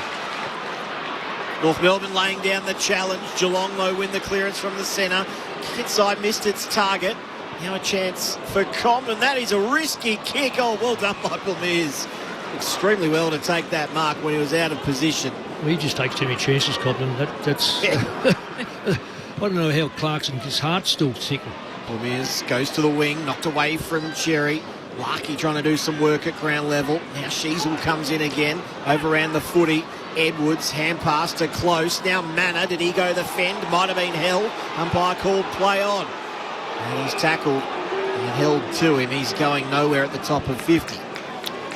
We've got to come back to that clearance before where... Oh, let's wait for this play. So ball up, Sherry, fresh air as he tries to take it out of the ruck. Mullen can grab it, hand passes it to Bruin. He shrugs off the tackle, spins around and puts this one onto his right boot. Inside forward 50 it'll go. It's tapped away by Neil. Dempsey could run onto this one if he could beat Myers. He's able to take it. Hand pass to Neil. Just a quick kick off the side of his boot. Looking for Dangerfield. Tackled. Gets a hand pass away. In comes Luke McDonald. Dives on top of the footy. Might have been taken to ground and pushed to the back. No. A ball up. That bit of play where Cameron was running an open goal with 2 players. I know North Melbourne had 2 players with him. Yep. But that was brilliant. That saved the goal. Aidan Corr's bodywork it was. Yeah. So again, from the restart, it'll be a ball up after Atkins is tackled by Sherry and Finn O'Sullivan. Another ball up inside forward 50 for the Cats. North Melbourne ahead by 7. Neil back into the congestion. Hand pass towards Smith. He was held without it. Advantage is going to be paid here as well. Manor takes it, strolls to 5 metres out, kicks the goal. A much needed one, dare we say, for the Cats, just to steady things up. North Melbourne with the momentum, that against the run of play. And the margin is back to 1 point in favour of North. 8-7-55 plays 8-6-54. 23 minutes played third term. So Geelong have kicked 8 goals. Their first 4, and I think we'd all agree, were really easy goals. Yeah. Goals out the back. The next 4, they've earned every single goal. So to North Melbourne's credit, a lot more pressure. There's no easy ball. The only ball that looked like it was going to be an easy goal was Cameron. And then the 2 North Melbourne players in Griffin Logan, Aidan Corr, got back and absolutely poleaxed him. So it was a fantastic work, but that was just a hold in a man about 35 metres out. Manor took advantage and ran into open goal. So no easy goals, though. Got to work for everything they're doing, Geelong. The weather report coming in on 0437 774 774. Shaz says in Cobden, we had rain for about 5 minutes an hour or so ago, but the wind is very strong. So it's in Cobden, which I think is Ben Cunnington territory, while we're talking about North Melbourne is from the ball up. It's North Melbourne who are able to emerge with it. Finn O'Sullivan working hard. Hand pass to Davies Uniacke. Puts this pass inside forward 50, just through the fingertips of Larkey. That allows Tom Stewart in to take the ball. He's dodging left and right and a little unsure of what to do, but he gets directed to send it long down the wing. And that's the right decision as Jack Martin marks. And Finn O'Sullivan stands exactly where he is and forces Martin back on the mark. North Melbourne ahead by 1 point. Haven't defeated Geelong since 2015. The kick comes down the wing. Cor's there to gather. Gets a hand pass out towards Daniel. And the ball's in the hands of North Melbourne. He kicks to centre wing. Hickey side stand to the ground. Finn O'Sullivan takes his hand pass. He's intercepted. Martin can then grab it for Geelong. He hand passes it away. Henry will pick it up. Hand pass it across to Smith and they'll go down the wing. Lightning hand pass finds Dangerfield. One more and Manners out again. He gets to the top of 50. Hooks things back for Holmes. Wonderful kick. And Holmes takes the mark, 30 out directly in front. I could see Holmes running down this side of the wing, and McKercher had beautiful position and just didn't read the ball right. Just let it go over his head by a couple of centimetres. Beautiful kick by Manor, though. It's a good little patch, Shaw Manor. This is the one I would be concerned about if I'm North Melbourne supporters. Max Holmes getting off the leash in this last quarter. 30 out, directly in front. Max Holmes delivers another goal for the Cats. A couple in a row. And the confidence is starting to build. The lead is back with Geelong. It's out to 5 points. They did lead by as much as 23 in the opening term for those just joining us here on ABC Sport. The score now 9-6-60. North Melbourne 8-7-55, 25 goal in the third quarter. It was a big build-up by Geelong. They had the overlap on the outer side. And every time the North Melbourne players press, they just come up behind the pressing player with a 5 or 6 metre handball. Dangerfield, a little bit of composure, and then Manor, a lot of composure going inside forward 50. Just put the ball back into the middle of the ground where Max Holmes read it beautifully. Now Geelong are ahead by 5 points in this third term. The umpire restarts play in the middle. Sherry gets a little tap out. Will be run onto by Warple. He's under pressure as soon as he gets it from Finn O'Sullivan. Together those two wrap up the ball and we'll have another ball up inside the centre square, Cardinia Park. Warm evening in Geelong as the ball is kicked out by Sherry. It'll be an interceptor mark taken by Tom Stewart, centre half back for Geelong. He chips it inside the centre across to O'Connor who can march about to Holmes. He wants to move it quickly towards Dangerfield who's on the lead. Gets worked off it by Cor and Daniel will pick up for North. Hand pass across to Dersma. Hand pass out to Stevens who kicks down the wing. It'll fall off out the back of the pack as Curtis runs onto it, picks it up cleanly. We haven't seen much of that tonight, and he'll just kick towards Larkey who gets front position, has to punch it through. 4 behind. Good movement there from North. It just ends in a behind though. And Geelong's lead cut back to 4 points, 27 minutes played in this third term. Kick in here from Smith. Finds Humphreys who keeps on going, running through left half-back, drives them over halfway. Big leap by Neil, good grab as well. Building nicely, he's off. Comden anticipated it as well, did well to apply some pressure. Hand pass to Dempsey. And then Warple, lovely fend. Not the best kick inside 50. Got through the hands of Spargo. Out the back, it's that man again. Holmes is going to kick another. He's running all over North Melbourne. Max Holmes with his second in a row, and Geelong just getting a lot of momentum late in this third quarter. 10-6-66 plays North Melbourne, 8-8-56, 27 played third quarter. And I don't want to say I told you so, but I told you so. He's had 9 disposals for the quarter. He's running, he's breaking lines now, and now he's kicked his second goal in the third quarter. You can't let good players be open towards the end of quarters, especially fast players and guys with fitness, Mick. End of quarters and later in the second half, they're going to break the game open. Here's one that you need to put some time in. If I was North Melbourne right now, O'Sullivan, I would be going to Max Holmes. You stop him. Yeah, so it's either one or the other. You go to O'Sullivan or you go to Cheezel and you say to him, you're not getting the football. Now start to work on Holmes. He'll take to the football, work him over. Cheezel out of the middle, hand passes it to Simpkin. Kicks North inside forward 50 again. The target is Curtis, but Guthrie can punch it away. McKercher can pick it up. He can snap it. It's completely offline. It goes into the right forward pocket and bounces over the boundary line for a throw in. The game's not lost by any stretch by North. It's just whether or not they can pinch one back now with 2.5 minutes to go, because if Geelong hit the next one, the ground itself will lend to them winning the game. Barwon River and the ball gets tossed in. Koning can take it out. His hand pass picked off by Sheasel. He wants to square the footy up. Spargo can't take the mark. Bounces in front of him. Smith is there for Geelong. He loses the footy. Davies Uniacke. Hand pass to Jai Simpkin. He can get it. He can get the late one for North Melbourne. And that keeps them well and truly in this race as we nudge towards three-quarter time. Geelong were able to put 3 goals on in a row in the space of about 5 minutes. And Simpkin goaling at a crucial moment for North Melbourne means they are in the hunt.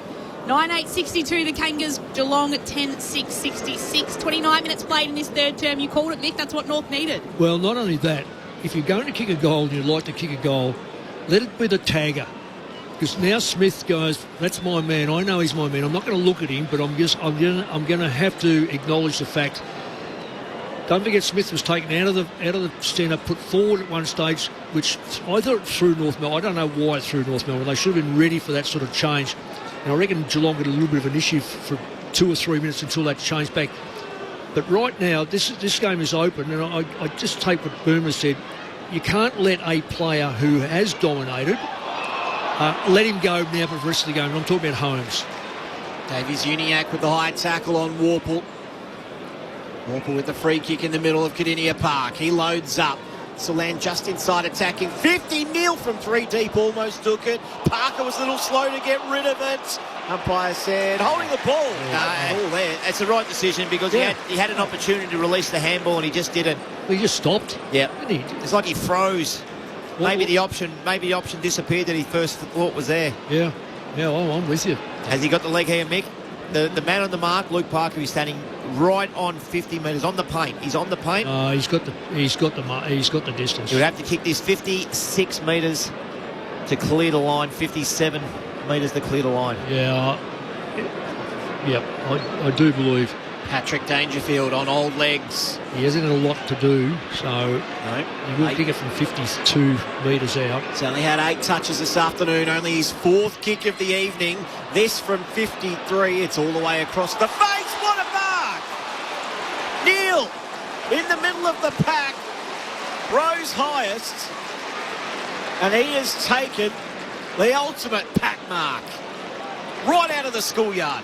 Yeah, it's a good contested mark in it. There's a pack of about 8 people there.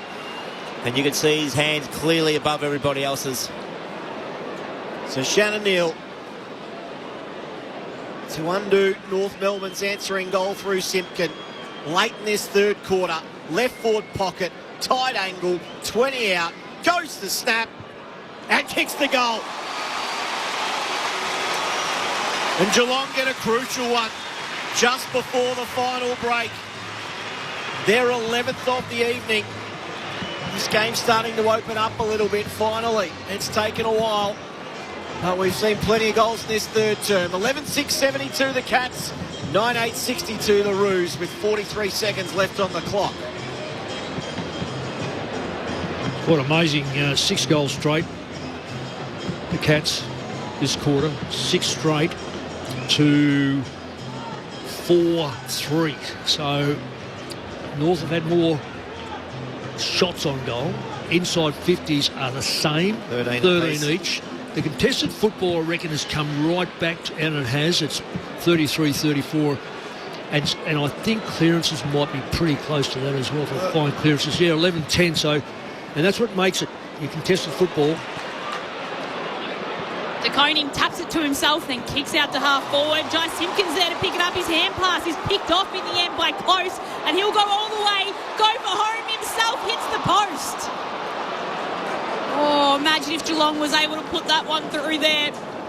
And it was good attacking play from Close, but he hits the post. The margin 11 points to the advantage of Geelong. Shocking kick by Logue. Received the kick in, put Daniel under all sorts of pressure. He was forced to kick on his left. Cameron intercepts. He's 70 from goal. Wheels. Dying stages. Hits Neil on the chest. Terrible, horrible. That kills you from Logue. 7 seconds. Absolutely. Well, there was 44 seconds, Mick, and now they've had 2 shots on goal. Yeah, exactly. In 44 seconds. Yeah, exactly. So Shannon Neal, he's kicked 2 this evening. Already won about 50 seconds ago in this third quarter. Siren gone. Margin 11 points. For a little bit more breathing space going into the final change. Neil comes in. Normally a beautiful kick. And he kicks a wonderful goal. Turnovers have killed North Melbourne this evening. And that one in the dying moments will sting more than most. Clarko gets up. Can't say he's too impressed. He'll have a bit of extra energy storming down those stairs at the final change. 12-7, 79 Geelong, leading North Melbourne 9-8, 62. The goal kickers for this afternoon. We've got 3 to Neil, 2 to Holmes, 2 to Manor, and singles to Dempsey, Cameron, Bowes, Martin and Dangerfield. Meanwhile, 3 goals for Dersma for the Roos, 2 to McKercher, and singles to Simpkin, Larkey, Curtis and Darling. Geelong ahead by 17 points at this final change. They were up by 1 point at half-time. It was an entertaining third term after a little bit of a dreary second quarter. But Geelong have pushed ahead, looking for a 15th consecutive win against North Melbourne. The Cats 12-7, 79. North Melbourne 9-8, 62. We turn home next. It's a Saturday afternoon footy on ABC Sport. Get your documentary fix on ABC iView. We have an industry that's just running riot. Like Sean McAuliffe's Going for Broke. Last spin, come on. Todd Sampson's Why. The best things in life are on the other side of fear. And more. Streaming now on ABC iView. This is the 2026 AFL Premiership season with ABC Sport. Sherry wins a free kick and takes the advantage, and Trembuff almost takes the mark. Front and centre, Spargo off to McKercher, who's free. Perfect start coming up for the Roos for the second half. Powell will put this one inside forward 50 for North. What can Sherry do? He's at the back. Can't take the mark. Spills out. Can Dersma get a third this afternoon? He can. Neil back into the congestion. Hand pass towards Smith. He was held without it. Advantage is going to be paid here as well. Manor takes it, strolls to 5 metres out, kicks the goal. 30 out, directly in front. Max Holmes delivers another goal for the Cats. A couple in a row, and the confidence is starting to build. And then Warple, lovely fend. Not the best kick inside 50. Got through the hands of Spargo. Out the back, it's that man again. Holmes is going to kick another. He's running all over North Melbourne. Smith is there for Geelong. He loses the footy. Davies Uniacke. Hand pass to Jai Simpkin. He can get it. He can get the late one for North Melbourne. So Shannon Neal, late in this third quarter, left forward pocket, tight angle, 20 out, goes to snap, and kicks the goal. He's kicked 2 this evening, already won about 50 seconds ago. Siren gone, margin 11 points. For a little bit more breathing space going into the final change. Neil comes in, normally a beautiful kick, and he kicks a wonderful goal. The AFL on ABC Sport. On radio. ABC Sport Digital Radio. And ABC Listen. 3 lead changes in that third term between Geelong and North Melbourne. North able to get ahead before 2 quick goals from Geelong at the 32nd minute mark and the 33rd minute mark of that third term, push their lead out to 17 points, which is where it sits at the 3-quarter time break. Geelong 12-7, 79, North Melbourne 9-8, 62. Lauren Borden and Andrew Mays calling the action. Mick Malthouse and Brent Harvey, your ABC Sport experts here at Kardinia Park. A little earlier on at Docklands, Brisbane defeated Essendon by 64 points. And then after this match, we're heading back to Docklands, where Carlton is taking on St Kilda. That's where we find Matt Clinch. Yeah, Lauren, it's been a tough season for Michael Voss and the Blues with only 1 win from their opening 6 games, but they not only take on the Saints tonight, but former teammates Tom De Koning and Jack Silvani, who departed on lucrative contracts at season's end. 4 changes for the Blues, with Ollie Hollands having returned and Harry Mackay as well, while Pitnet, who missed against Fremantle due to a hand injury, and also Adam Sard in for his 2nd game of the season after the Blues went down to the Dockers by 14 points last week. The Saints are 3 wins and 4 losses following their big win over the West Coast Eagles last week by 101 points. Liam Ryan is out with a hip injury and Hunter Clark a knee, so Liam Stocker makes his return to the side. And Liam Henry, who hasn't returned so far this season, will get a chance to make his 2026 debut for the Saints. There has been some speculation that there might be a late change. Jack Higgins' name had been circled with that, but for the moment, the team sheets have just arrived. and it looks like he is out, and Jack McRae comes in for the Saints. St Kilda making that one change at Carlton as selected. Looking forward to calling the action alongside Joel Peterson, Nathan Burke and Cal Sinclair with Poppy Penny on the boundary. It's the Blues taking on the Saints after you. Thanks, Clinchy. So that's where we're headed next. Brisbane, as I mentioned, defeated Essendon by a big margin. That's been the only big margin across this weekend. Adelaide defeated Port Adelaide by a point in a ripping showdown last night. Freo by 12 points against the Western Bulldogs. And, of course, Collingwood and Hawthorn had the first draw in their history. Over in Perth, it could be a thrilling finish there, or it will be a thrilling finish as well. The Eagles have taken the lead, 12-10-82. They're now ahead of Richmond, 12-7-79, who had a big lead across that first half. A full call of that is available on the AFL Extra button. If you'd like to listen to the final 7 or 8 minutes of that match, you can click on the AFL Extra button on ABC. Listen, here at Cardinia Park, it's Geelong ahead by 17 points. Your ABC Sport experts, Mick Moldhouse and Brett Harvey. What happens from here? Oh, it's an interesting question. That quarter was a little bit better than the second quarter. I'm not sure it can get much worse than that second quarter, Mick, unfortunately. But that quarter was much better. Geelong got themselves in the game. They won contested possessions, only by 2, but before that, by 3, sorry, Mick. Before that, they were 21 down in the first half. So they got themselves in by winning the ball at the source. I still think North Melbourne have to do something with Max Holmes. He's the player that looks the most dangerous to me. 9 possessions in that third quarter, 2 goals, and he's breaking the line, more importantly. Those speedy players come into the game as the game gets longer and longer and longer. So very interesting to see the way this will end. Has Parker gone to him, which is very, one slow player to a lightning player? So Geelong ahead by 17 points. The final opening ball up of this fourth term as play gets underway. Davies-Uniacke takes it directly inside forward 50 for North Melbourne. Trembath runs into the footy, brings it to ground. O'Sullivan's in there for Geelong, trying to dig it out. He's happy to take the tackle, gets wrapped up, and it'll be a ball up inside forward 50. I think there is a tag on him now. Just seeing whether...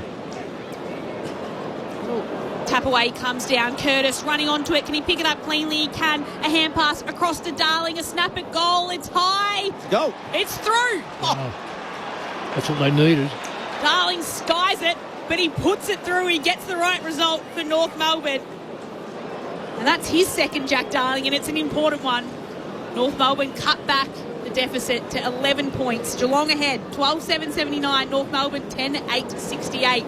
Less than a minute played in this fourth term. That's the perfect start for North. Boomer, I guarantee in your whole career, which is magnificent, you never kicked a goal like that.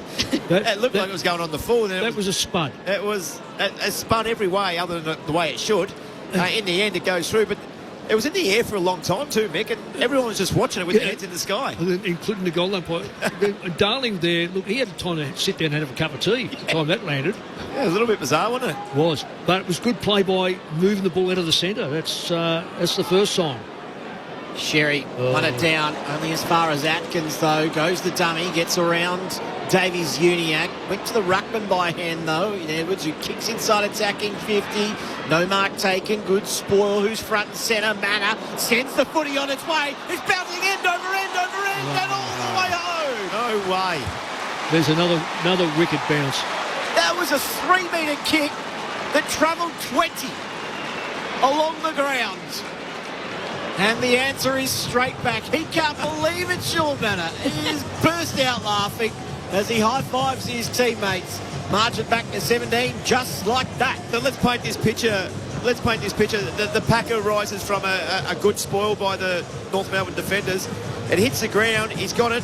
Half a second, just chucks it on his boot and it lands 2 metres in front of him. And kicks. And bounces 25 metres, mind you, and kicks right. If you look at that ball again bounce through, which I'll show it, it actually, when it bounces, it kicks. It does and kick then then it goes 2 or 3, then it kicks again. Yep. Which is really rare that you get a double kick from a football. Rubber the green for Sean Manor. So he puts through his third.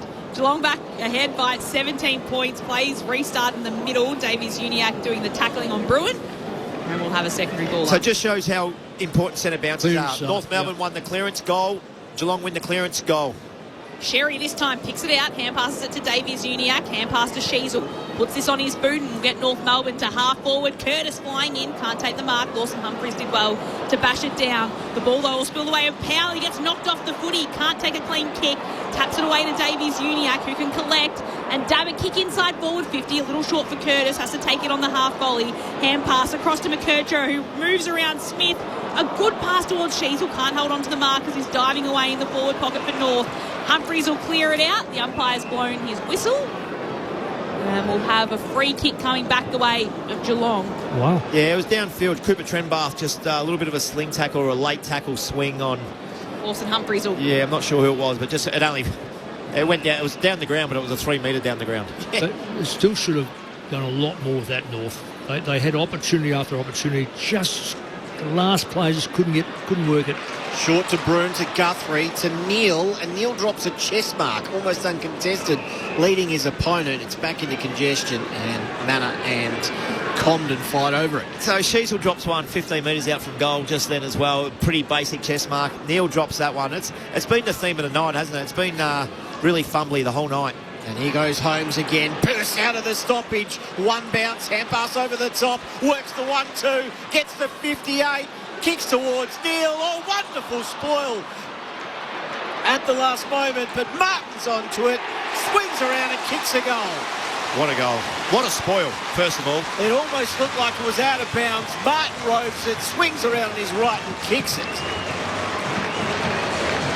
And that's the gap that they wanted, the Cats. 23 points the margin now. We've played 4 minutes in this final term. 14-7 plays 10-8. Your experts on ABC Sport. Well, Mick Boldhouse and Boomer Harvey. Why does the game get broken up, Mick? Because a bloke named Max Holmes gets the ball, runs the boundary, gets a 1-2. It was a beautiful kick too, wasn't it? And well done by Dylan Stevens, who probably made up 40 metres to spoil. But then Jack Martin just read the cues, knew where the ball was going, picked it up, balked one player, snap around his body on his right boot, and a lovely finish. It's interesting you say, Maisie, that you've said 23 points. You can't believe that there's 23 points difference given a minute before three-quarter time we're looking at a line ball game, and all of a sudden it's 23 points. It's almost insurmountable now by against North. Yep, so North down by 4 points at the 29-minute mark. 4 points, there you go. That's it. Of the third quarter. They're now down by 23 points as Simpkin takes this one from the middle, hand passes it to Zerha. He kicks to half forward. Humphries can just get a fingertip on it to tap it away as Curtis goes in after it. He was probably held without it. No, umpire says play on as he's brought to ground. And Powell takes the footy and Dempsey takes him. Yeah, that's a free kick to Curtis. He might have put a bit of acting on, but he certainly got grabbed without the ball. He needs to get himself going, Curtis. Sherry bashes the footy inside forward 50 for North. Bruin will clear it from there. Only as far as Zerha, who can take it in the centre of Cardinia Park and put the Kangas back inside forward 50, looking for Darling front position. Couldn't take the mark, had a couple on him. Well done. Geelong players surround the ball, and it's forced over the boundary line for a throw-in. Geelong ahead by an equal game high, 23 points, although that equal game high was the 13-minute mark of the first term. We've played 6 minutes in the final. That was 4v1 there, Boomer. So that was well done by Jack Darling. Is it nearly time to press the emergency button? Maybe Cam Zerha back forward, Mick? Oh, well, you've got to look where the goal's going to come from. They've only kicked, 9 or 10. So, yes, the answer is absolutely it has to be now. Smith onto it. Long kick on his left. He's a natural forward.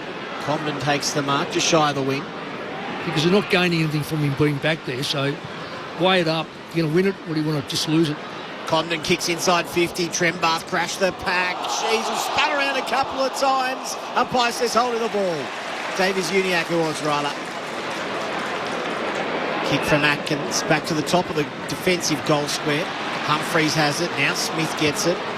He's got a bit of run in this last term. Close on there now. Oh, took a good mark. Could have been front on contact anyway from Simpkin. And Close has it in front of the interchange benches. With Smith dropped that tag. They dropped that tag on him.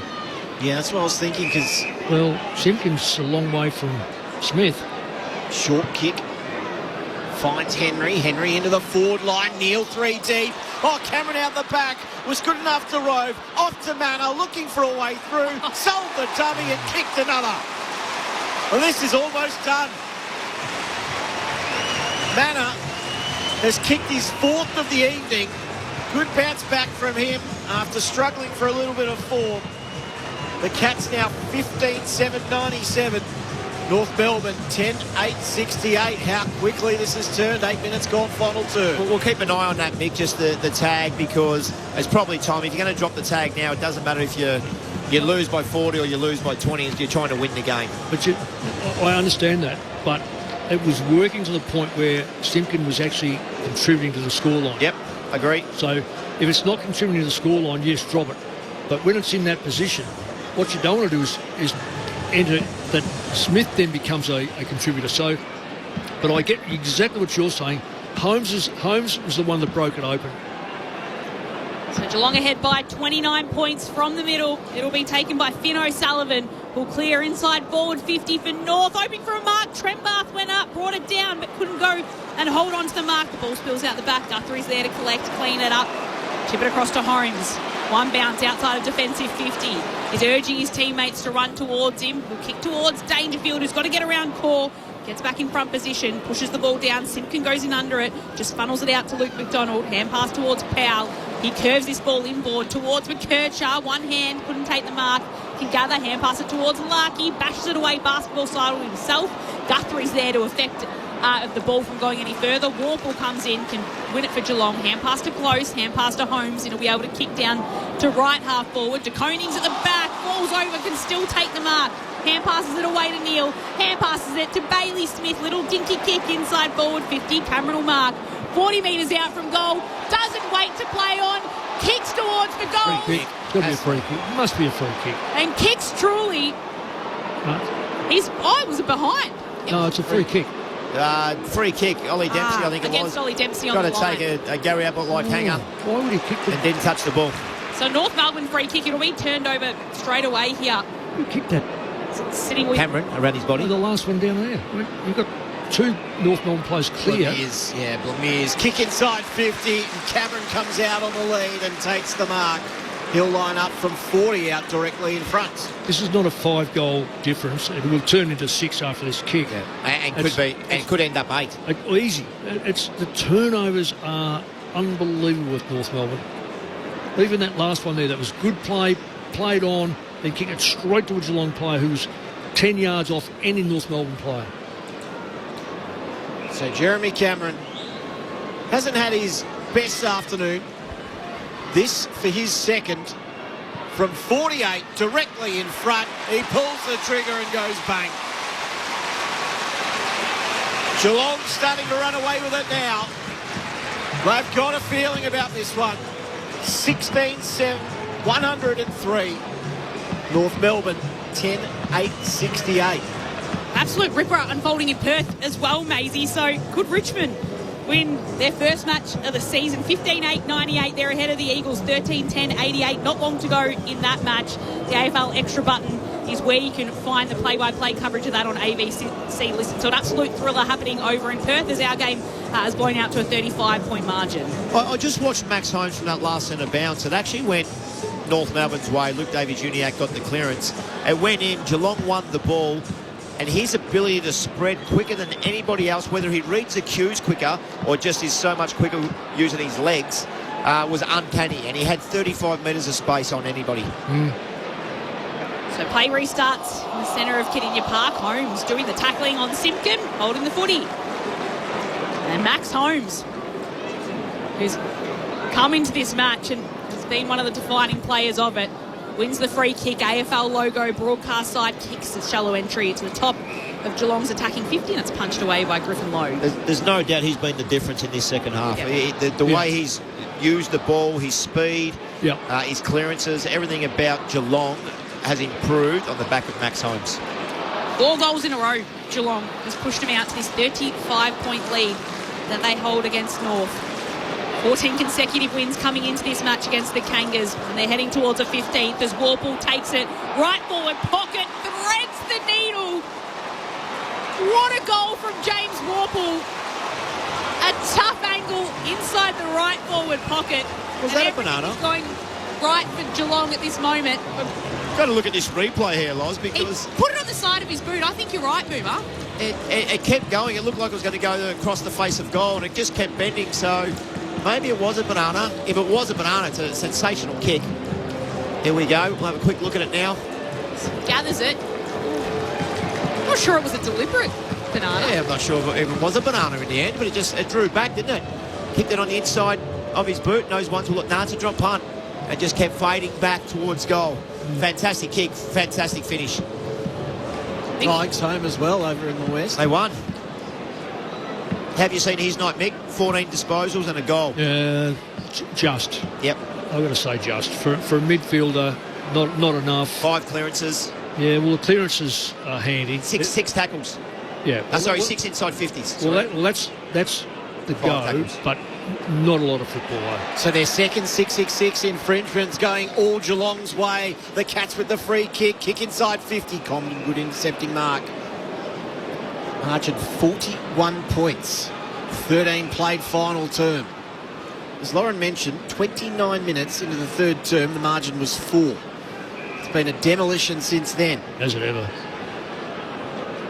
They've kicked 5 goals in 10 minutes, the Cats. It's a shocking kick. First one out of bounds on the full for the evening. Well, that typifies. Yep. I mean, it's not a difficult kick. Warple with the free kick. He's a couple out from goal. This one's a long booming kick into the forward pocket. Neil at the back tries to pull it in to control it. He leaves it behind him in the end. But Henry, who can just try and curl the ball away with his foot, it only gets as far as Simpkin, who spears the pass out to Core. Oh, there we go. Cross to Spargo, hand pass to Parker, hand pass to Myers, who has to retreat with a hand pass back to Luke Parker.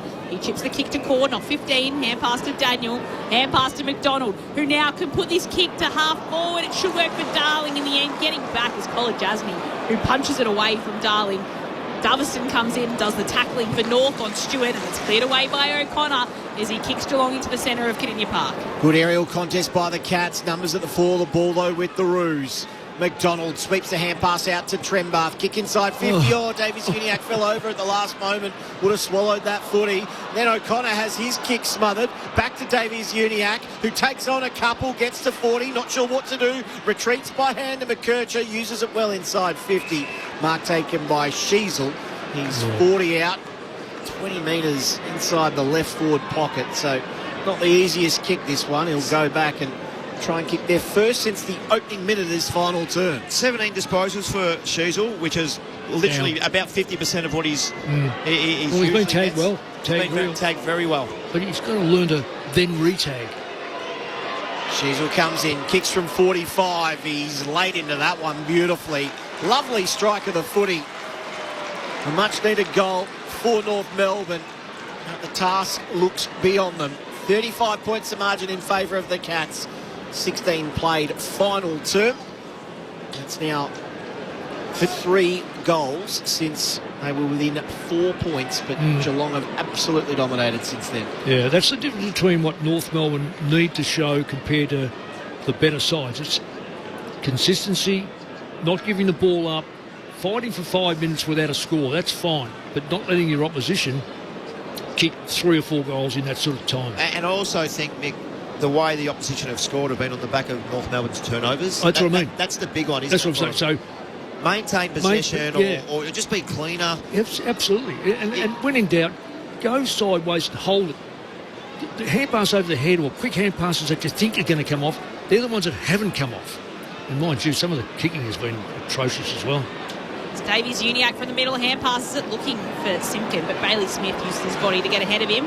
Hand passes to Bruin, who'll cop the tackle from McKercher, but can still get a hand pass away to Mullen, who kicks into the centre of the park. And Guthrie marks. It should be 50 metres.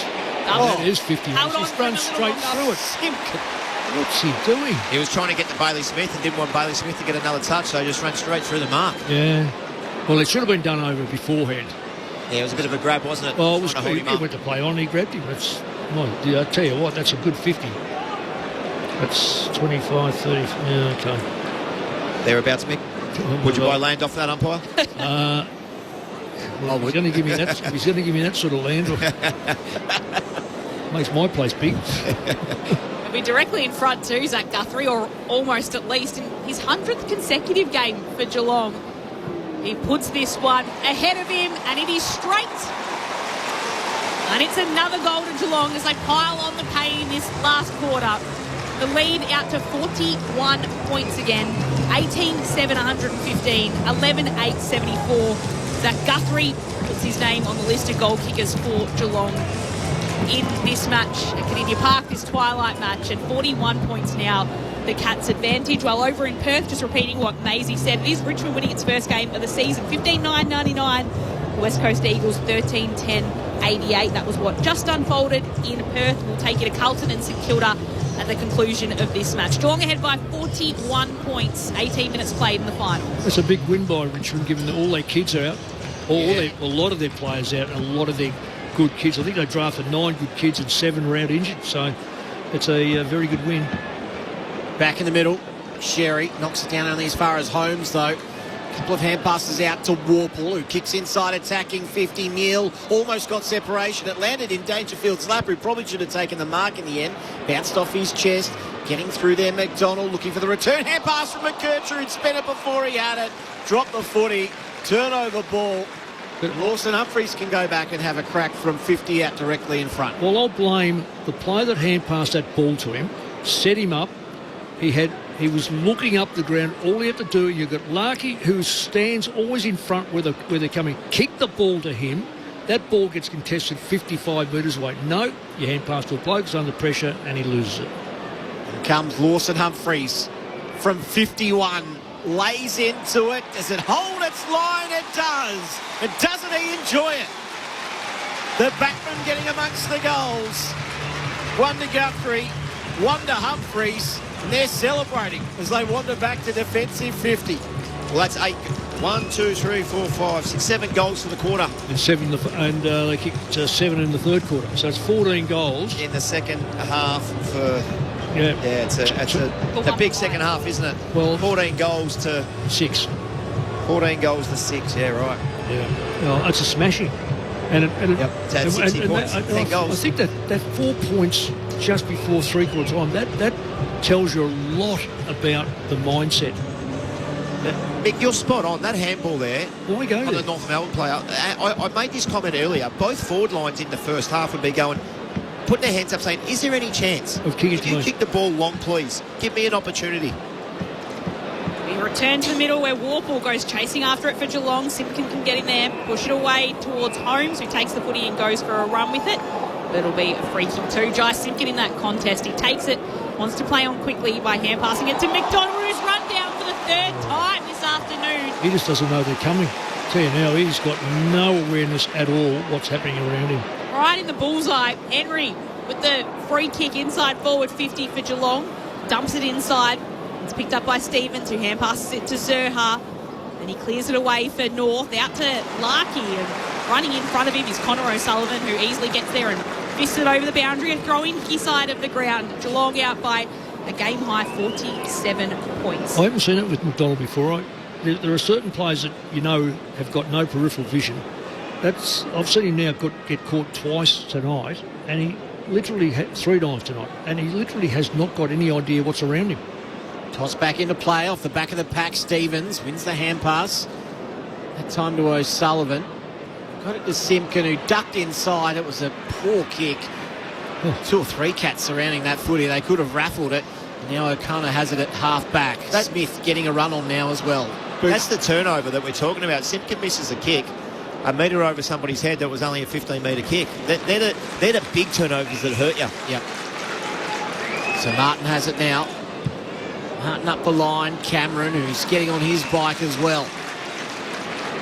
Sucking in the big ones, Jez. He worked hard for that lead. I saw him run about 58 metres from centre half forward.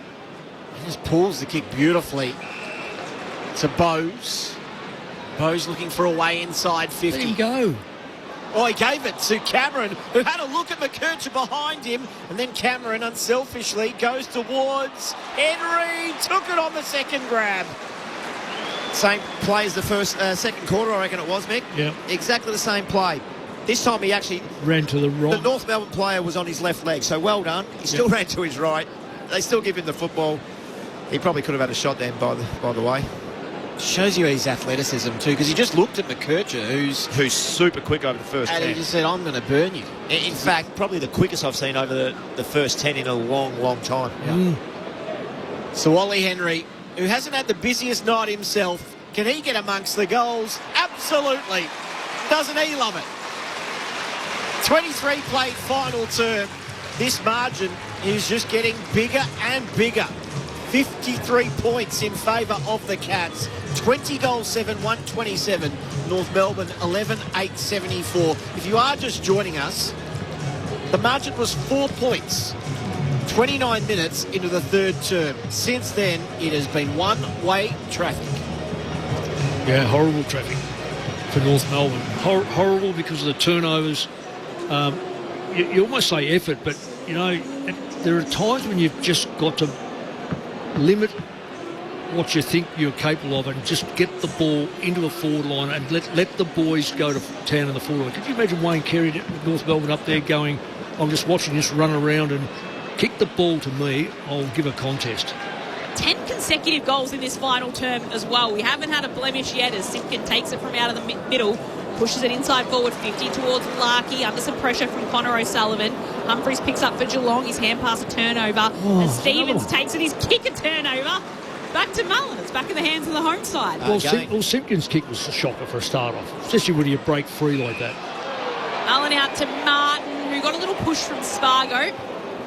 And Martin will be brought back 3 metres to his exact mark for where he can take the kick from, which is just forward a half-back for the Cats, and he'll chip out to Connor O'Sullivan at centre half-back. He hasn't scored a goal yet in his career. Maybe he can push forward late. So he chips out across to Mullen, who takes the footy and will chip this way towards Bruin. Sherry gets a little hand in there.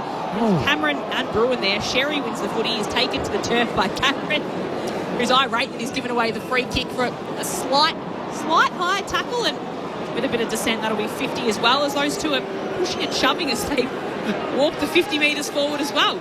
They're not worried about the 50-metre penalty. Happy enough having an argument. And we'll just stroll on down as well. There will be a Sherry free kick for North, who are trailing by 53 points. So the marker's on the edge of the centre square. I don't know about that kick. Well, what's it do? Sherry Gives the opposition time. To Sheasel, now inboard to Daniel. Daniel looking for Curtis. Big fist there by Stewart towards the boundary line. Martin tracking back. Has all the time in the world just to loop the hand pass over the top to Atkins, and Atkins finds a clearing kick. It is Neil who's done a lot of, or Bose rather, who'd done a lot of work down deep inside defensive 50. Off to O'Connor, looking for Neil, who tracked forward. Griffin Logue, nice boil over the top, finds the boundary line. We'll have a throw in just forward of the wing. So Trishan Sherry gets a 50-metre penalty on the 50-metre arc in the defensive zone, comes all the way up, the man of the mark's on the 50 metres. He goes on a right angle and kicks it, not backwards, but on a right angle, and now the ball is further out, 10 seconds down the track. Sherry wins the clearance up towards Larkey. Good fist that time by O'Sullivan, and now Curtis turns tackler. Strong stuff there by the small forward. He's been ordinary, Maisie. Curtis, for his ability. You've hardly called in tonight. Yep. Edge of the centre square. Now Holmes into it. Curtis was the tackler. He's fighting hard at ground level. Pulled it in. Now he's got to get it out. He just did. The umpire was about to crouch, had the whistle in his mouth, and it popped out at the last moment. Back into congestion, and a ball up still inside the centre square. Push down. Atkins takes it. Gets a hand pass across to Warple. He's mobbed by a couple of roos. Another ball up. Geelong ahead by 53 points. We've already played 26 minutes in this final term. It'll probably be a long one after 10 goals were kicked. 8 of those coming Geelong's way, 2 of those going to North Melbourne. So the margin sits at 53 points, Geelong's advantage. Here's the Cats work it across their half-back line. Across to Ollie Dempsey, left half-back, chips it forward towards Martin. Martin's on the edge of the centre square. He looks back defensively. He knows he's got that option, and he'll switch it across to the broadcast side by hitting up Stewart. As they work it now down the broadcast wing of the ground. The kick towards Atkins. He takes a bounce, running past his teammates on the bench. A second bounce as well. And will now kick the Cats inside forward 50. Cameron Rose, as did Henry. None of them could mark. In the end, Neil takes it off the turf. Hand passes it away. Sheasel can pick it up for North. Hand pass to Daniel. He flicks it across to Myers, running through the centre of Cardinia Park. Hand pass to Finn O'Sullivan. Flicks it across to Simpkin, who's under some pressure from Close. Can work him off the footy. Close wins the footy. But then he's taken to the turf on high. Well, you know what? It could have been the Simpkin. He probably should have the first hand pass. Why the next hand pass to a bloke who's going to be no better off than you, except you can put the ball to the ground and you're going to run into a Geelong player, which he did. Brad Close with the free kick. He chips it across to Finn O'Sullivan. Sound like a broken record, but it just annoys the hell out of you when you see this sort of play. Long kick from O'Sullivan. Zerha in the one-on-one. Did well, but then at ground level he turned it over by hand. How many times have we said that this evening? Handpass comes forward towards Henry, who got around one. On the boundary, hooked it. One behind. It's been a common theme, Mick. You know what? In the first half, it was actually both teams. Geelong had cleaned it up a little bit in the second half, but North Melbourne have continued the trend of just missing easy kicks, easy handballs. So Parker, a little chip to Blamires. Hand passes it across to McKercher. Chips it to Trembath, who marks as Daniel's running beside him, and he fires off the hand pass to Caleb. Kicks it to Darling again. He's in a 2-on-1, and somehow that ball falls in Darling's lap as O'Sullivan and Martin run into each other. Darling chips the kick inside forward. 50. Simpkins running. Guy Simpkin takes the mark. No, that was a really good, strong mark by Darling. Really. Absolutely. It was 2v1. Yep. Geelong looked in prime position and... Well, neither wanted on his stomach, didn't he? No, well, neither wanted to spoil it. That's what gave him the opportunity. If one had an intent to spoil, that ball comes to ground. So it was Jai Simpkin who kicked that goal at the 29-minute mark of the third term that brought the margin back to 4 points, Geelong's advantage. The Cats now sit with a 54-point lead as the former Kangaroos captain comes in to take his kick. And it's straight. And he gets the right result. Cuts back the margin to 48 points, Geelong's advantage, as the crowd's posted as well. 32,485 in here at Cardinia Park. So a very good crowd coming out on a beautiful night in Geelong as well. And the rain stayed away so far too. Yeah, it's interesting when the ball just goes long and direct, isn't it? Every now and then you get a little bit lucky, but the forwards for the North Melbourne, and this is the problem of playing Zerha back. I just don't know about kicking enough or a big enough score. That's it. You're sort of, what's the saying, robbing Peter to pay Paul? Yep. Then again, if his form was bad, it doesn't hurt to go back. Once you realise, sometimes a little cameo forward for 10 minutes just to see whether he's broken that little bit of uncertainty that he had. Here's the second best bloke on the ground. From the middle, Manor comes in from the wing, and the hand pass out towards Smith, who ran off half forward, snatched quickly inside attacking 50, ricocheted off the shins there of Logue, off to Simpkin. Now inboard, Blamires works the 1-2 with O'Sullivan, who got out of some traffic, then went back to Logue, hand pass back towards Blamires, They're working this all by hand to Sherry, who got out of one tackle. O'Sullivan, now the kick comes wide. It's a good 1-2 to Stevens, who's out a little here, opts just to hold things up for a moment. Had McKercher inside, he goes there eventually. McKercher, couple of kicks from goal, goes to Simpkin by hand. Simpkin kicks inside attacking 50. Trembath trying to get a run. Cleared the path for Darling, who floated across the front of the pack. Another good mark. Jack hasn't been too bad. Yep. He's a bit critical of him last year, the way he played, but I think he got dropped this year early. So he's at least putting himself where the ball's going to fall. 30 out, directly in front. Jack Darling comes in and kicks the goal. So a couple of sparks late from Jack Darling and a couple of late goals for the Kangaroos. Margin back to 40 points now in favour of the Cats. 42 points rather. 128 plays 86. 12 goals. Yeah, it's been extraordinary. 12 goals in this last quarter. For such a poor game leading into the last quarter, we've had 12 goals, 8 to Geelong, 4 to North Melbourne. One behind. If you watch the second quarter than the last quarter, you'd be excused for thinking they were different games. Well, it was 11 in the third quarter, Boomer. 11 in the third. So we've had 30... What's that? Sorry, 23 goals. In a half. In a half versus 10 in the first half. And it showed in that No, we've had more than that, haven't we? So 15. We've had 15. It was 5 goals apiece at half time. 15 and 8. 23 goals. Yeah, you're in a half. 23 goals, yep. So it's 32 minutes played in this final term as well. Not long left in it, though, as Simpkin tries to pull it to his advantage. In the end, Henry almost throws it out to De Koning. Will kick Geelong to the top of the goal square, punched away by Logue, who got front position on Cameron. Zerha overruns it. Smith can get in there for the Cats. Hand passes it across to Close. Hand passes it to Cameron. His kick is smothered by Wyatt. And a kick from Zerha is smothered back to Jeremy Cameron, if you don't mind. Oh, wow. That is comedy capers. I reckon we've just seen John Cleese out there. That sums up some of the aspects of this match. About 4 turnovers in the space of 10 seconds. And Jeremy Cameron pops through his third goal in all of that. And their lead is back out to 48 points. 21-8, 134, 13-8, 86. That's 48 points, Geelong's advantage. And 25 goals. 24 goals in the second half. You're right. If you go home and watch the second quarter and then watch this last quarter, you just go, what the hell am I watching? Is this a game from 1992 versus a game from 2026? Yeah, this has opened right up in the second half. Now Jeremy Cameron having a laugh at full forward. Enjoying things out there. Sheasel comes through the middle, missed it. Then De Koning fell on his backside before he could get boot to ball. And it's still locked up in the middle. We'll go again with the ball up. The Pie clears the way. De Koning won it down to Warple, to Broon, to Holmes, and then out wider still to Stewart, who kicks towards the boundary. Manor keeps it in. Had a little bit of support. Thought about taking it over and then just hand passed it back into Mullen. Off to Guthrie. Kicks inside 50 over the head of Cameron and out of bounds in the right forward pocket. It'll be tossed in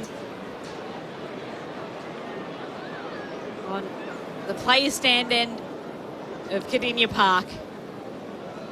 The last quarter that's absolutely belonged to Geelong after it was tight for the first 2 3/4 The ball is tossed in. De Koning grabs it out of the ruck himself. Hand passes it away to McDonald, who's taken to the turf. Cameron steals it back. Hand pass to Smith. Can they get a late one here, Geelong? Just another one on the siren. He's got it. Bailey Smith has put this one through for a behind. Oh, I thought he got it on the siren. That would have been the perfect ending, but just a behind for Bailey Smith. No matter. Geelong win by 49 points. They get their season back on track and they maintain this run they have over North Melbourne, a run of wins that stretches back to 2015. Game as it should be played, and at home or far away. Our banners fly high from dawn to dark, down at Cardinia Park. It was a strange old night at Cardinia Park after Geelong jumped to an early lead, kicked the first 4 goals. We thought they were on, and then North Melbourne came back and they kicked the next 3. The second quarter was filled with turnovers and mistakes. It was the second quarter we'd all love to forget. At halftime, it was Geelong, though, leading by only 1 point, allowing North Melbourne a chance. In the third term, though, they pushed out to a 17-point lead. The game started to change at the 29-minute mark of that premiership quarter, when a 4-point advantage to Geelong turned into a 49-point advantage by the match's end. Where the mighty blue and white, and when the ball is bounced to the final bell, stand up and fight like hell. 9 goals to 3 in that final term to Geelong helped push out this margin in front of 32,485 spectators at Geelong's home ground. And 24 goals were kicked in the second half after just 10 were kicked in the first. It was a little bit of a strange old game, but it's the Cats that get their 5th win of the season. They move to 5-3. North Melbourne stay at 4-3 of their ledger. 21-9, 135. Geelong, North Melbourne 13-8, 86 as it stands here at Cardinia Park. The 15th consecutive time that Geelong has beaten North Melbourne. The goal kickers so far tonight, there were plenty of them. Sean Manor finished with 4. Shannon Neal with 3 goals for Geelong. Jeremy Cameron with a couple. Max Holmes had 2. Jack Martin with 2 as well. And then there were singles to Jack Bowes, Lawson Humphries, who got in on the action late, Ollie Dempsey, Paddy Dangerfield, Jack Henry and Zach Guthrie as well. While for North Melbourne, their leading goal kicker was Zane Dersma, who popped through 3. Jack Darling got a couple. Colby McKercher with 2, Jai Simpkin with 2 as well, and then Nick Larkey and Paul Curtis all kicking singles. But although North Melbourne at halftime gave themselves every chance to break this stranglehold that Geelong have on them, in the end, Geelong did what they've done so well across many years and pushed out the margin to win by 49 points. 21-9, 135, 13-8, 86. The initial thoughts right after the siren from Mick Moldhouse and Brent Harvey. Yeah, it was a funny game of football, I won't lie to you. It's 20, I think we got 24 goals in the second half, Mick, which was really uncanny because I wouldn't have picked it. The amount of fumbling, the amount of missed kicks, the amount of missed handballs, the funny stuff that was going on around the ground. We were looking at each other during that first half and going, what are we actually watching here? Unfortunately for North Melbourne, who got off to a really poor start and got themselves in the game. Well, they got in front. They got in front. I'd love, and I haven't got it in front of me, but scores from turnovers. Now, for the listeners, there's three ways you score. It's from turnovers, from clearances, and from kick-ins. Now, kick-ins is really low. It's 4, 5, maybe 6%. Turnovers is the biggest one, but I'd love to see what the score is tonight. But they weren't. You know, a turnover is if you kick the ball long, they turn it over. This was actually kicking it 25 metres to your opponent and getting intercepted or smothered or poor hand passing or just missing the target by a couple of metres. It was really poor, Mick, on both sides, by the way. Well, Geelong were doing exactly the same, but they just they turned it around quicker than North Melbourne did. Well, 1 goal 3 to 2 goals 3 in the second quarter, and this is where you're coming from. Yep. There was no hint of anyone. It was a bit trenchish. There wasn't a lot of ball movement because the ball was stuck in stoppages and packs. 1-3 to 2-3.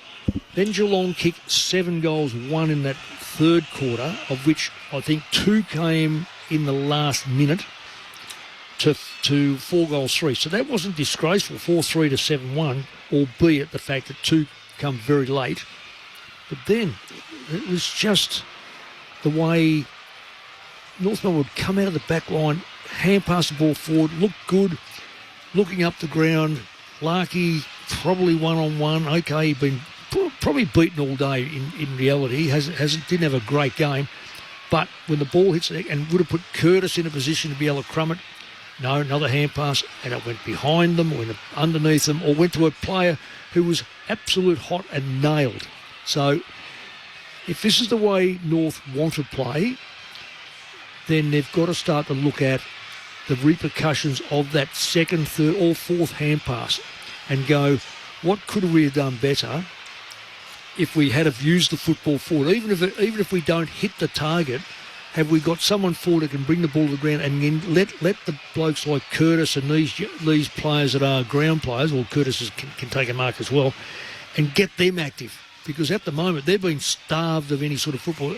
Inside 50s, interesting, would go 50 to 60. Right through that match, they were going head-to-head. So it was only the last quarter and a half where Geelong got an ascendancy there.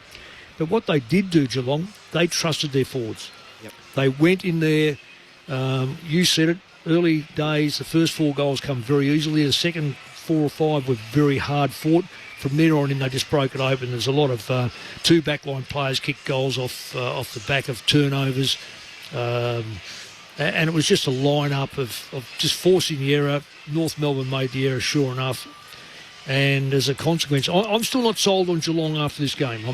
I'm looking more at the first half and going, right, North Melbourne took it up to them, played some pretty good, but then some horrible football. But when they played the horrible football, they didn't let Geelong play any great football. But from there on in, they got broken open, and they got broken open not because of Geelong's great play, but because of the turnovers, as we said. So I'm certainly not caught up and carried away with the way Geelong played. They'll go in and go, look, we kicked 30, we had 30 shots, kicked 21 goals, and from half-time onwards, we kicked 16 goals, 3.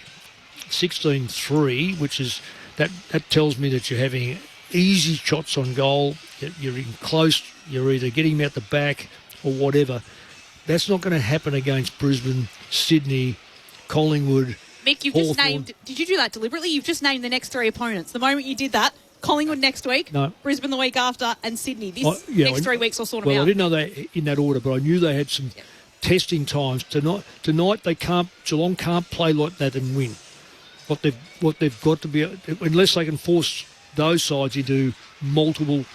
And so one of those games, MCG game against Collingwood. Yep, up to the Gabba for Brisbane. Yeah, see, that's a small ground, so you can't err on that ground. You give the ball up on that ground, you get scored on, and the other one must be down here. Yeah, and that's against a side that's a very high-pressured side, and that's Sydney. So We'll know how good Geelong are over the next 3 weeks, but also Geelong with their record, we'll find out where the other sides are too, because they'll pressure them, make no mistake. Well, you've got a Cameron, you've got Holmes and Smith, and their backline's pretty good under Stewart. So taking nothing away from the Cats, but the test will be not North Melbourne the way they played the last half. It'll be the next 3 sides.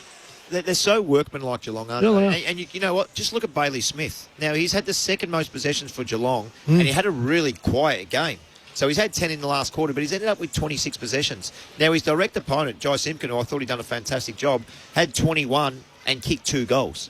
Yeah. So you take that every day of the week against Bailey Smith. It's Bailey Smith's quietest game in 7 matches, so he's had 30-plus disposals in his past 6 matches, and today, you just mentioned, he's got 26. We had 8 and 3 to half time. Yeah, it didn't have much of an influence on the game, did he? The metres gain seemed down today. Absolutely. There was no run and carry and drive. Again, 10 possessions in the last quarter, so 16 at 3. Was that It's off. Simpkin dropped off a little bit. Yeah. And then the other matchup, which I thought really worked in Geelong's favour, was Mullen went to Sheasel. Mullen had 18 disposals. Sheasel had 20. Yeah. Now, you don't see that from Harry Sheasel. And he kicked 1. And again, every time he got the ball, he was under the pump. It was just a quick handball. Yeah. So I thought he did a fantastic job. But I'm just wondering whether he needs to... Look, it's easy to say this, you do it all the time. It doesn't work all the time. In fact, it's damn hard. You get heavily tagged, then the decision has to be made. We let him fight it out. If we're winning, yep, we'll put up with it. If we're not winning, don't we have to make a change? You can't say to Geelong, oh, look, please drop it off. But what you can say is, guess what, Harry? Holmes is an absolute burning star. Go to him. Now what happens, your taggers has to ask the question, well, hang on, he's gone to one of my teammates.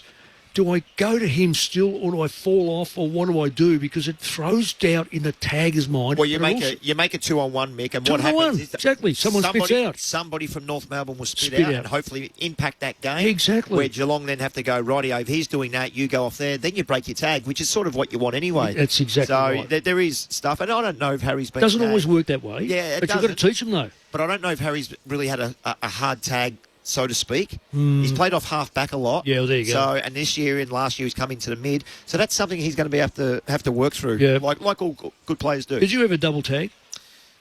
Or were you too good? No, sorry, say that again. So North Melbourne. So they tagged you, then you. Oh yeah, at stoppages, of course. Yeah, Of course you do. And what happens? You sacrifice yourself. And usually the block, if I go and block, there's a bit of a mismatch, and then you end up being free somewhere down the line anyway. Yeah, it's a strange one, this, because and it's different. I'm not saying this is about a midfielder. This is about a forward. I would say to Lee Brown. Lee, we know you're going to get the second or third tall defender.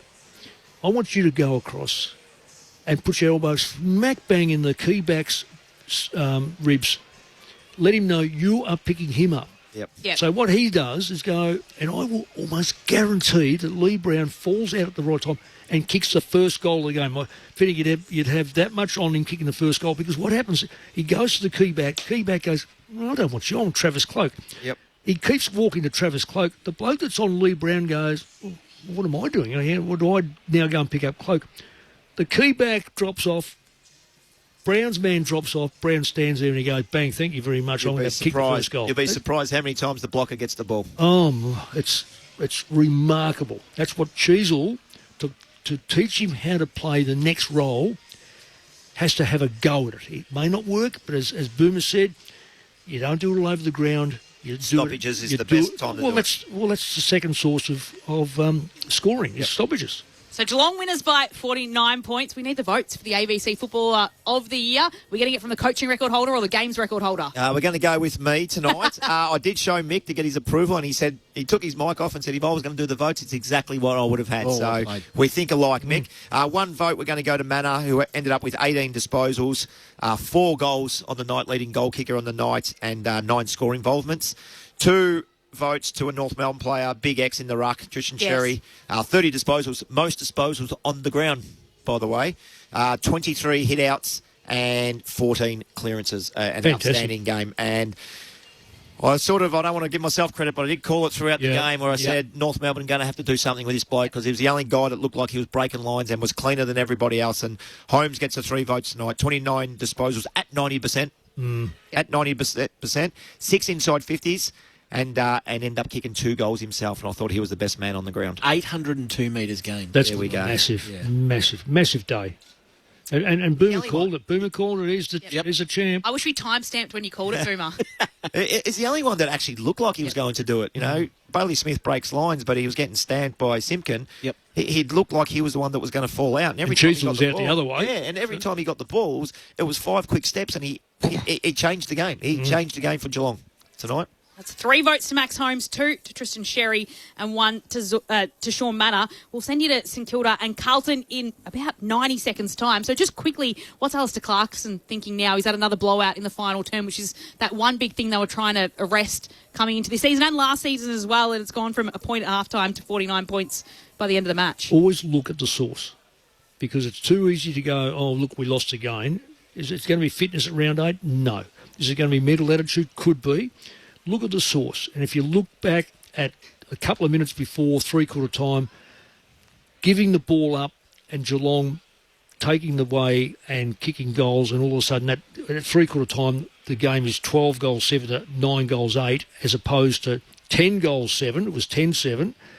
You go, well, how did they get that? Then how did they get the other goals? Because Boomer's spot on. It's infrequent that you're going to score from a kick-in. But if you really want to dissect it, you go back through the times that you've given the ball straight back, and why did you give it back? That's the thing. Why? There were plenty of turnovers off the boot of North Melbourne tonight. A big thank you to you, Mick, to Boomer, to Maisie, to Stu in the box, to Jonesy in the studio. It's Geelong winners at Cardinia Park by 49 points. As I mentioned, 7 points at quarter time. Their lead, Geelong, ahead by 1 point at half time, pushed out to 17 points by three-quarter time, and then was 49 points by the final change. Geelong here at Cardinia Park, maintaining their run against North Melbourne, unbeaten 15 consecutive times against the Kangaroos. You're now off to Carlton and St Kilda at Docklands with